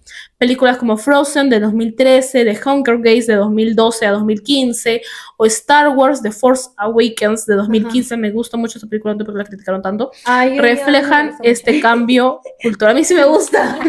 Reflejan este cambio cultural. Si no te gusta, no tiene nada que ver con que la protagonista sea mujer. No. Claro. Pero Y bueno, si ahí te está. gusta, Y tampoco yo sé que hay gente que le gusta porque hay muchos edits, ¿ya? Sí, Entonces- eso sí. Ya. Yo también los he visto. Pero bueno, ver, sí. Lo que iba a decir es que, por ejemplo, Barack Obama, yo no me acuerdo mucho de su gobierno, porque primero no era mi país, y segundo, porque estaba muy chica Ajá. cuando pasó esto. Ya. Y de verdad no me interesaba en ese momento mucho. Ajá. Estaba ocupada viendo anime y deprimiéndome. Sí. Entonces, ¿qué pasa? Yo he visto mucho ahora que buscan como hacer un poco mierda a Barack Obama. He visto muchos sí. posts acusándolo de lo mismo que lo acusan a Trump, de PDF, de cosas así. Y no, yo lo único dije, pero qué raro, porque no he visto investigación nada al respecto. Y busco, y lo único que encuentro es cosas de IA o gente que es a favor de Trump, que busca decir eso para, no sé si difamarlo, tratar de caer su imagen, pero no sé muy bien qué habrá hecho Donald Trump en temas de política de Estados Unidos. ¿Donald Trump o No, perdón, Barack Obama, en temas de política, si fue un bueno o mal presidente, qué sé, ¿no? Pero lo que trato de decir es como, no entiendo por qué sigue habiendo tanto eso de querer acusarlo de cosas que Donald Trump sí está acusado, por ejemplo. Si Donald Trump tiene fotos con Einstein en la isla. Ah, sí, sí. Ajá, pero tratan de hacer que Barack Obama sea su contraparte, básicamente. Ah. Eso yo no entiendo muy bien ese lore. Pero siento mucho que están tratando de ahí bajonearlo un poco al hombre ese. Bueno, durante este gobierno de Donald Trump, del 2017 al 2021, que fue el primer gobierno, pues, ¿no? De Donald Trump, ahora lo que es ahora es, pues, su reelección, ¿no? Hollywood volvió a convertirse en un espacio de confrontación política y también cultural, ¿no? Entonces, la industria reaccionó frente a lo que consideraba retrocesos en libertad de prensa, derechos civiles e integración de inmigrantes. Steven Spielberg dirigió The Post, tiene una película que se llama The Post del 2017 sobre el caso Watergate, ¿no? Que seguro ya muchos lo han escuchado, y el rol de la prensa. Entonces, Spike Lee lanzó BlacKkKlansman 2018, que era sobre el racismo. Aaron Sorkin estrenó The Trial of the Chicago 7 2020, sobre represión política. Jordan Peele utilizó el terror racial en Get Out, de donde sale ese meme del protagonista. ¿De los ojos? ¿Está llorando? Ajá, sí, ese. Recibieron nominaciones al Oscar y mostraron, pues, cómo Hollywood, pues, no solo produce entretenimiento, sino que también puede tener discursos políticos y culturales que circulan globalmente, ¿no? Pero sí es cierto que los Oscars le dan mucho, no sé si mucha ventaja, pero mucha atención a películas de Hollywood que sean sobre conflictos bélicos, pues porque así impulsan el patriotismo y los héroes de las guerras en Estados Unidos. América. Como si Estados Unidos no fuese el que provoca esas guerras, así como en Rambo, ¿no? En Rambo, Estados Unidos fue quien provocó la guerra de Vietnam y los vietnamitas le ganaron a Estados Unidos, pero bueno, ellos tienen que sacar a su héroe Rambo y poner a los vietnamitas como malos, ¿no? Y así, pues. Entonces vamos con el siguiente tema, que es el internet y la globalización como formador. Ahora es el internet. Ahora es el internet. ¿Qué pasa? La expansión del internet, las redes sociales y los creadores de contenido ha cambiado. La forma en la que estos personajes construyen su percepción sobre otros países ha mutado. Durante décadas, gran parte de la imagen internacional de China estuvo mediada por gobiernos, medios tradicionales, documentales, occidentales, documentales que estaban hechos ¿por quién? Por los gringos occidentales. Hoy, millones de personas conocen aspectos cotidianos del país a través de blogs, estudiantes de intercambio que hacen sus canales de YouTube, turistas y streamers. Como que un caso emblemático fue el viaje de Speed, que viene a Perú. Vino a Perú y nos puso como el primer lugar en Sudamérica. Sí, qué chévere. ¿No? Es que, bueno, a ver, la bienvenida que le dieron también. Sí, también. Por China, en 2025 él viajó, hizo su transmisión en vivo desde Shanghái, Pekín, Henan, Chengdu y Chongqing, que acumularon más de 35 millones de visualizaciones. Mostraron trenes de alta velocidad, infraestructura urbana, redes 5G, vehículos eléctricos y la vida cotidiana de los ciudadanos chinos. Sin edición, pues, sin edición, porque era en vivo. En los comentarios, numerosos espectadores pues se afirmaban ahí que la experiencia contrastaba con la imagen que ellos tenían, porque ¿quién ve Speed? Bueno, mucha gente. Los gringos, pero mucha gente gringa ve Speed. Sí, claro. Entonces yo decía, ¿pero por qué? O sea, ellos se imaginan a China tipo... no sé. No eran viejitos. Tipo 1984. Ajá, o sea, háganse una idea. Entonces, uno de los mensajes más compartidos decía, ¿es China tan avanzada? Ahora se veían como una civilización ahí tipo Corea del Norte.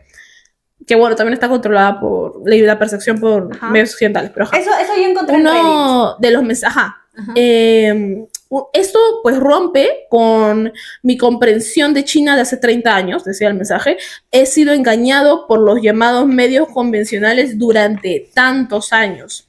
Mientras otro usuario escribía, después de ver este video me di cuenta de lo equivocadas que estaban mis ideas anteriores sobre China, y creo que es algo muy, muy bonito que tienen los streamers ahora, porque si bien ya no dependemos de los medios tradicionales, ni siquiera nosotros en nuestra carrera, o sea, podemos hacer, por ejemplo, internet, podemos hacer contenido para internet, divulgar y ya información. necesitamos, por ejemplo, estar en un canal de televisión para hacerlo, incluso nos puede llegar a ver más gente que en televisión. Sí. Entonces, esa es una gran vaina que tiene ahora, pues, digamos, la libertad que nos da el internet, ¿no? Para bien o para mal. Sí. Y es algo muy positivo que hay ahora porque nos muestra la sociedad. Yo, por ejemplo, en como muchas cosas como turbias que me he enterado de Corea del Sur o Tailandia, las he conocido por creadores de contenido que viven allá y se encargan de mostrarlo, porque los medios tradicionales no lo van a hacer. Por ejemplo, lo que hablamos de Papakatsu, ¿te acuerdas? Que era explotación infantil. Ah, sí. Ya, se conoció por, bueno, yo lo conocí y mucha gente también, por un creador de contenido que hacía entrevistas en la calle. Precisamente esos niños, estas víctimas que vivían en las calles. Ya, sí. Entonces, esto es un fenómeno que hay mucho es un en fenómeno. Japón también. Tú no vas a ver en medios haciendo eso. No. No lo mencionan, no se sabía. Bueno, yo no lo sabía. Pero es una muy buena forma y es algo positivo, digamos, que tiene Internet. Hay una cosa que vi no es de China, pero es de Norcorea, que por ahí se decía que tenían prohibidos los hombres tener ciertos cortes de pelo y no podían tener, era un delito tener el mismo ¿de corte Corea de del pelo. Norte? Sí, que no pero, puede, ¿ya? pero luego he visto streamers, bloggers que han ido a Norcorea porque ellos tienen como que un programa turístico que se les prepara a los turistas, o sea, no es que tú vayas como en China u otros países, haces lo que quieres, no, ellos tienen un programa turístico, pero este extranjero fue y le pidió el corte de Kim Jong-un, ¿no? Y le pidió el corte y el peluquero le hizo el corte. Entonces la gente estaba como que confundida en los comentarios. Fue un video de Instagram. No sé si lo voy a encontrar. Si lo encuentro, te lo paso para que lo pongas. Pero la gente estaba como que, ¿qué? ¿Que no estaba prohibido? ¿No estaba prohibido? Es que no sabemos eso, nada. ¿por quién has dicho? Por medios tradicionales. Medios tradicionales occidentales, ¿no? Entonces ahí hay que ver qué cosas pensamos que es verdad, qué cosas las han exagerado y qué otras cosas no. Hay un caso similar que ocurre con China, que es el sistema de crédito social, que seguro han escuchado mucho este meme de el niño farmeando aura, que es un niño chino que está en una balsa con turistas y está así bailando y está farmeando aura. Bueno. Y utilizan los memes de, subió 1 millón tu crédito social, chino, ¿no? Entonces, ¿qué pasa? En China tienen un sistema de crédito social que es frecuentemente presentado en redes y también, bueno, en redes no tanto, pero en medios occidentales como un sistema nacional que asigna una puntuación única a cada ciudadano mediante inteligencia artificial y vigilancia masiva, ¿no? Y es como que piensan que es como este episodio que se llama Caída en Picada de Black Mirror, que es una chica que tiene que estar dando like ahí, dándole puntuación. Es una chica pelirroja. Ajá. Bueno, pero no es así, ¿ya? Entonces, hay un analista que se llama... ¿Tienen eso? No, espérate. Es que sí tienen un sistema de crédito social, pero no funciona así.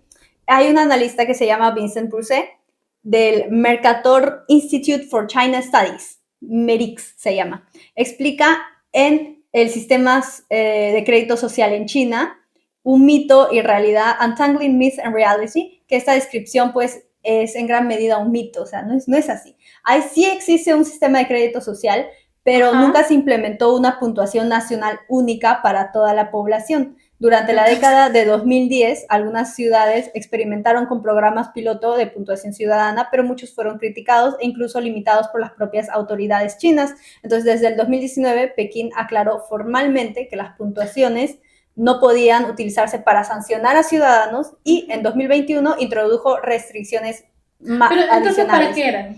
Es como, también funciona mucho, a ver, las millas que te dan en las tarjetas de crédito. Tú compras en cientos... Y claro, pero ahí el crédito social también funciona parecido. Por ejemplo, tú tienes buen crédito social porque pagas a tiempo, tal, no tienes infracción ni multas, digamos. Que eres como un buen cliente. Puedes, pero claro, como ahí lo controla el Estado, entonces eres buen ciudadano. Entonces puedes acceder a ciertos descuentos en hoteles, restaurantes, cosas. O sea, si pagas como si pagas tus impuestos, ¿no tienes multas? Claro, o sea, y también si consumes tal, ¿no? O sea, es un poco parecido a al crédito que tenemos acá, las tarjetas de crédito y ciertos beneficios que nos pueden dar eso, ¿no? Entonces, en la práctica, el sistema actual se enfoca principalmente en empresas y en un cumplimiento regulatorio, pues, ¿no? Entonces, funciona más como una herramienta administrativa que como una versión distópica De Black Mirror. de Black Mirror, ¿no? O sea, no es así. Bueno, planteándolo de cómo lo explicaste suena mejor, pero No, si claro. me dices como... Es así. De hecho, hay un video muy bueno. Les voy a mandar una captura a Dani, que es un señor, un periodista francés que tiene una esposa que es china, que explica por un año, creo que grabó cómo funcionaba esto de su esposa, y su esposa es una señora que es de marketing, y pues estaba muy atenta a su crédito social, y es con una aplicación que tiene en el teléfono, que les permite hacer muchas cosas, les permite pagar con su cara y dicen, no, pero es violación de datos, porque ¿qué pueden hacer con mis datos? Pero es que eso también les sirve a los chinos porque tienen muy buena seguridad ciudadana, o sea, como tienen tantas cámaras con inteligencia artificial, si te roban algo, lo van a encontrar, lo encuentran, así, al Es toque. una tontería igual lo de los datos. Sí, porque... No somos tan importantes. No, y aparte, por ejemplo, cuando abres Yapes con tu cara, hola, me voy. pues sí, abres ya con Ya le tu diste- huella digital. Ya le diste tus datos a Yape, Sí. a BCP. Un video, si lo encuentro también lo vamos a poner acá, que es sobre los titulares sobre China, ¿no? Un chico, que creo que era un estadounidense, que descubrió el mecanismo detrás de los titulares sobre China en medios occidentales, que es como que siempre decía, China mejoró algo, pero ¿a qué costo? O China logró tal, pero ¿a qué costo? O sea, todo ponían como que algo bueno que ha logrado China, pero para que no mencionen que es algo bueno, entonces ponían, pero ¿a qué costo? You need to write a headline about China having any good news. You put blank at what cost. China's getting smarter, but at what cost? Wuhan has no more COVID cases, but at what cost? Serbia has rolled out the red carpet to China, but at what cost? Green transition in China? At what cost? China invests in Ethiopia, but at what cost? China's big cities get cleaner air. How could that be? But at what cost? Bueno, entonces vamos a mencionar cifras en comparación, porque a la gente le gustan mucho los datos, porque pues es algo más, ¿no? Intuitivo, ¿no? Para ver. Ya, entonces, indicadores. Esperanza de vida. Estados Unidos, 78,4 años. China, 79 años. Ay, voy a poner las fuentes. Acá en texto. Sí, en texto, ya más rápido. en texto lo copias y lo pegas, Sí. ¿ya? En índice de desarrollo humano, por ejemplo, 0.938, muy alto en Estados Unidos, y en China tiene un 0.797, que es alto, ¿no? Ajá. O sea, menos que Estados Unidos. Es cierto, me da risa, porque me da risa que tengan un conteo de la felicidad. Ajá. Ya, pero dilo. No, pero este es índice de desarrollo humano. No, el otro. Ah, sí. Reporte de felicidad del 2025 está en puesto número 24 Estados Unidos y en puesto número 68, o sea, más bajo China, ¿no? Ujú. Habría que ver cuáles son los factores que Pero consideran, en Perú ¿no? salió, sí, no sé cuál. Vamos a poner, no sé. Voy a poner, si encuentro algún video explicándolo, lo pongo aquí chiquito, un clip. Ya. Libertad de prensa, puntuación 65.49, problemática en Estados Unidos, y puntuación 11.98, muy grave en China. Claro, ya habíamos hablado, tienen control sobre el Sí, internet, sí. sobre todo eso ya. Gasto sanitario per cápita, más de 13 millones de dólares por persona. No, 13,000 dólares por persona en Estados Unidos, y aproximadamente 950 o 1,000 dólares por persona. $13,000. ¿Quién tiene $13,000? Gasto sanitario per cápita. Oye, pero es curioso que pues sea más gasto en Estados Unidos, pero su población tiene una esperanza de vida más corta, pues, ¿no? En China es Porque menos, no pueden pero... acceder. Ah, claro, porque no pueden acceder. Aparte porque, pues, comen peor. Ah, Mortalidad infantil. Mortalidad infantil, 5,4 por cada 1,000 nacidos vivos, y en China 4 por cada 1,000 nacidos vivos. Acá gana China, ¿no? Mortalidad materna, 18,4 Hay que por poner cada... una puntuación ahí. Ajá. Punto Ah, por- sí, vamos a poner. Mortalidad materna, 18,6 por cada 100,000 nacimientos y 14,3 por cada 100,000 nacimientos China. O sea, acá también gana China. Ya. Urbanización, 83% de población urbana, Ujú. China, Estados Unidos. Y 67% de población urbana, China. Población con acceso a Internet, aproximadamente 97% en Estados Unidos y más de 78% en China. También hay que considerar que la población de China es muchísimo más grande que la de Estados Unidos, Claro. ¿no? Entonces, ese 78% en China equivale a 1 billón. Equivale a 1.100 millones de usuarios. ¡Hala! 1.100 millones de usuarios. ¿Ya? La mitad del internet. Sí. Bueno, usuarios de 5G, más de 200 millones. Y en China, en Estados Unidos y en China, más de 1.000 millones. Producción científica e investigación. Entre los líderes mundiales, Estados Unidos está entre los líderes mundiales en universidades e innovación, y pues China lidera mundialmente en volumen de publicaciones científicas. Pues China, ¿no? Ya, bueno. Índice global de innovación.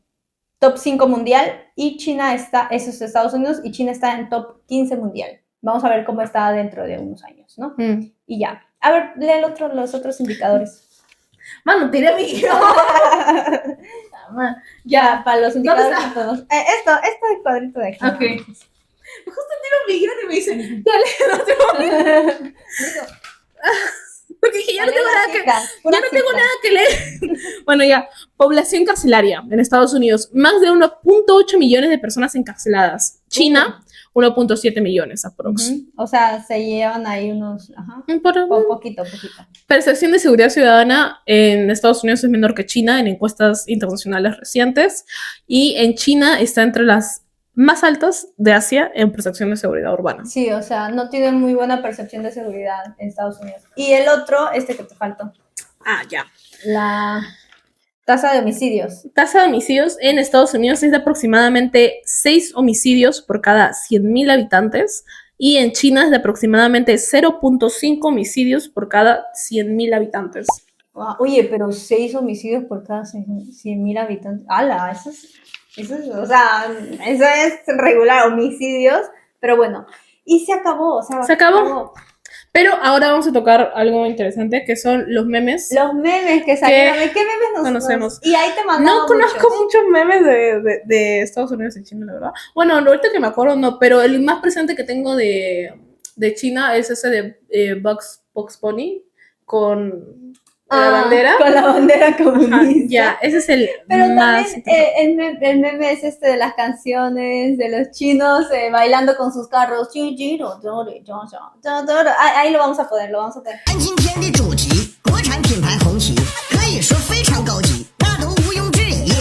a poner. Y los memes que he visto de Estados Unidos son de gente que se burla de cuán estúpidos son geográficamente, o sea, como que no saben de geografía para nada. Ellos no podrían ubicar sus propios estados, ni podrían ubicar dónde está, qué sé yo, África. Yo he visto algunos en los que se sorprenden de cosas como muy básicas, Ajá. como de que, no sé, lavamos la fruta. Ajá, Eso, también he visto los memes de estos de personas gringas que se van a otros países y se ponen en estas poses que son muy particulares de la gente que se ve que es adicta a fentanilo. Están como que son zombies y se van a otros países y se ponen en esas poses y ponen llevando cultura gringa al exterior. Bueno, luego que... Bueno, los de Devuelvan el Oro creo que es más popular para España. Ah, claro. Y también el del Moai es para los británicos, ¿no? Sí. Para Inglaterra. Luego, ¿qué más tienen Estados Unidos en memes? Bueno, lo último, su hinchada, ¿no? La hinchada en el Mundial. Sí, estás hablando de eso. Lo más atroz que yo he escuchado en mi vida. No, ¿sabes qué? Eso me ha hecho querer el fútbol, porque es la mejor. De hecho, nos pusimos a hablar de fútbol. Sí. Justamente por eso, me ha hecho querer hablar de fútbol. Las que pasaron con la justa periodismo deportivo, sí. Pusimos a hablar de fútbol. Entonces, las conclusiones es que en el caso acá ya individual, personal, yo nunca me he visto, por lo menos en mi caso, yo nunca he visto a Estados Unidos idealizado. O sea, por ejemplo, hay mucha gente que sueña, Disneylandia. A mí nunca me emocionó Disneylandia. No sé por qué, pero nunca me llamó la atención Disneylandia. Yo diría que tampoco, es que no, o sea, me gusta Disney, o sea, la verdad sí vi muchas películas de princesas, pero nunca pensé en ir a Disneylandia. No. Porque me aburriría un poco, la verdad. Sí, no, que de por sí son muy flojas, no voy ni a... Es más, me atrae más la idea de ir al parque de Nintendo, que está en Japón, que ir a Disneylandia. Pero además creo que... Creo que hay un Disneylandia en Perú que en Perú. En Japón. que es bien sí, popular. que es mejor, ¿no? Pero ya, entonces siento que personas que han crecido, Con por ejemplo, Disney. con mucho anime, con Ah, leyendo ya, muchos sí, mangas, mucho, en vez de cómics, en vez de Disney y eso, pues ha permitido que no tengan una visión Es tan que, ¿sabes idealizada qué de pasa? Estados Unidos. Hay un fenómeno muy fuerte en Estados Unidos que es como los Disney Kids, eso Ajá. que terminan siendo de No, grandes. y son los y se Disney obsesionan. Millennials. Oh, Ajá, los Disney Adults. Millennials. Y se hacen su casa de Mickey Mouse. ¿Qué, Sí. qué es eso? La ¿Qué es verdad, eso? no sé muy bien por qué. Sí, porque la es verdad, rarísimo. La verdad, o sea, yo sí vi películas de Disney, pero no me dijo como, wow, soy muy fan de esto, es mi vida entera, esto es lo que yo quiero hacer en mi vida. Lo llegué a sentir más con el anime, la verdad. Sí, el anime. Pero sí me gustaron las películas de princesas, o sea, la verdad sí, o sea, yo vi de todo, yo vi mucha televisión, ya por eso estoy en comunicaciones. Pero sí, no tuvo tan fuerte Disney. No, qué sé yo, no sé. Es que creo que es algo muy millennial también. No estamos en esa etapa. Fácil. Pero bueno, así, entonces hay personas que han sido muy moldeadas por la Por cultura, Disney. por la cultura anglosajona, por Hollywood, y pues otras personas que no, entonces tienen otra percepción, ¿no? Por Otra Asia. visión. Porque, a ver, nosotras vemos más entretenimiento asiático. Así. Por no, eso se llama Cosmofriki. Sí, pues, por eso se llama. Si no, se llamaría Algo. algo popular estadounidense. Sí, Ya. seguro sí. Cosmo O Disney. latinoamericano, ¿no? Ajá, pero así. Y listo. ¿Y qué opinan? ¿Qué les parece? Si hay algo que nos haya faltado o algún dato que por ahí se nos haya Comentarios. patinado, ¿no? Ajá, o lo dijimos Coméntenos, mal. dejen, los dijimos mal, tal vez nos confundimos. Igual, Comentarios. comentarios. Comenten. Esto se retroalimenta. Así que, eso, listo. Denle Sí. amorcito. Sí, de igual forma, si desean compartir este video, nos Ajá. ayudaría mucho, ya que tratamos de revivir este canal porque pasamos por una Sí. crisis donde no se subió video, porque tenemos que terminar la tesis, entonces no subimos nada como por medio año, y YouTube ya no nos quiere, básicamente, y no nos recomienda. Entonces, si pueden hacerlo, muy felices estaríamos, y si pueden comentar, sería genial. Comenten lo que quieran, comenten emojis. si quieren, Sí. Pero comenten. Fuego. Y ya, síganos en nuestras Ya, redes ajá, sociales, sí. sigan a Eva como... Eva Lucial, con doble E al final, con Z. A mí me pueden seguir como Dagos-YouTube.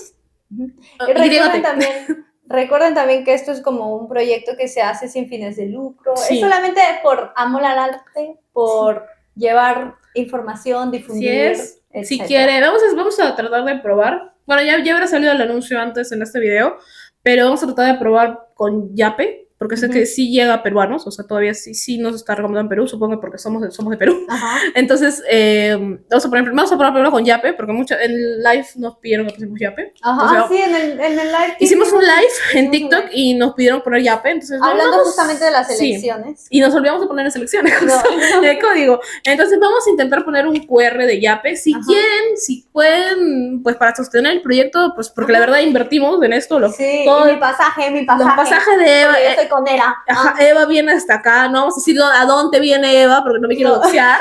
Pero, por ejemplo, Eva viene desde lejos, los pósters son de Eva. No todos. Bueno, no todos, La pero mayoría, los y más, todas su- los más No, pero grandes es que son de Eva. ella es muy consumista con su figura. ¿ya? Así Sí, que- Eva con pósters. Las Pero figuras bueno. sí son mías.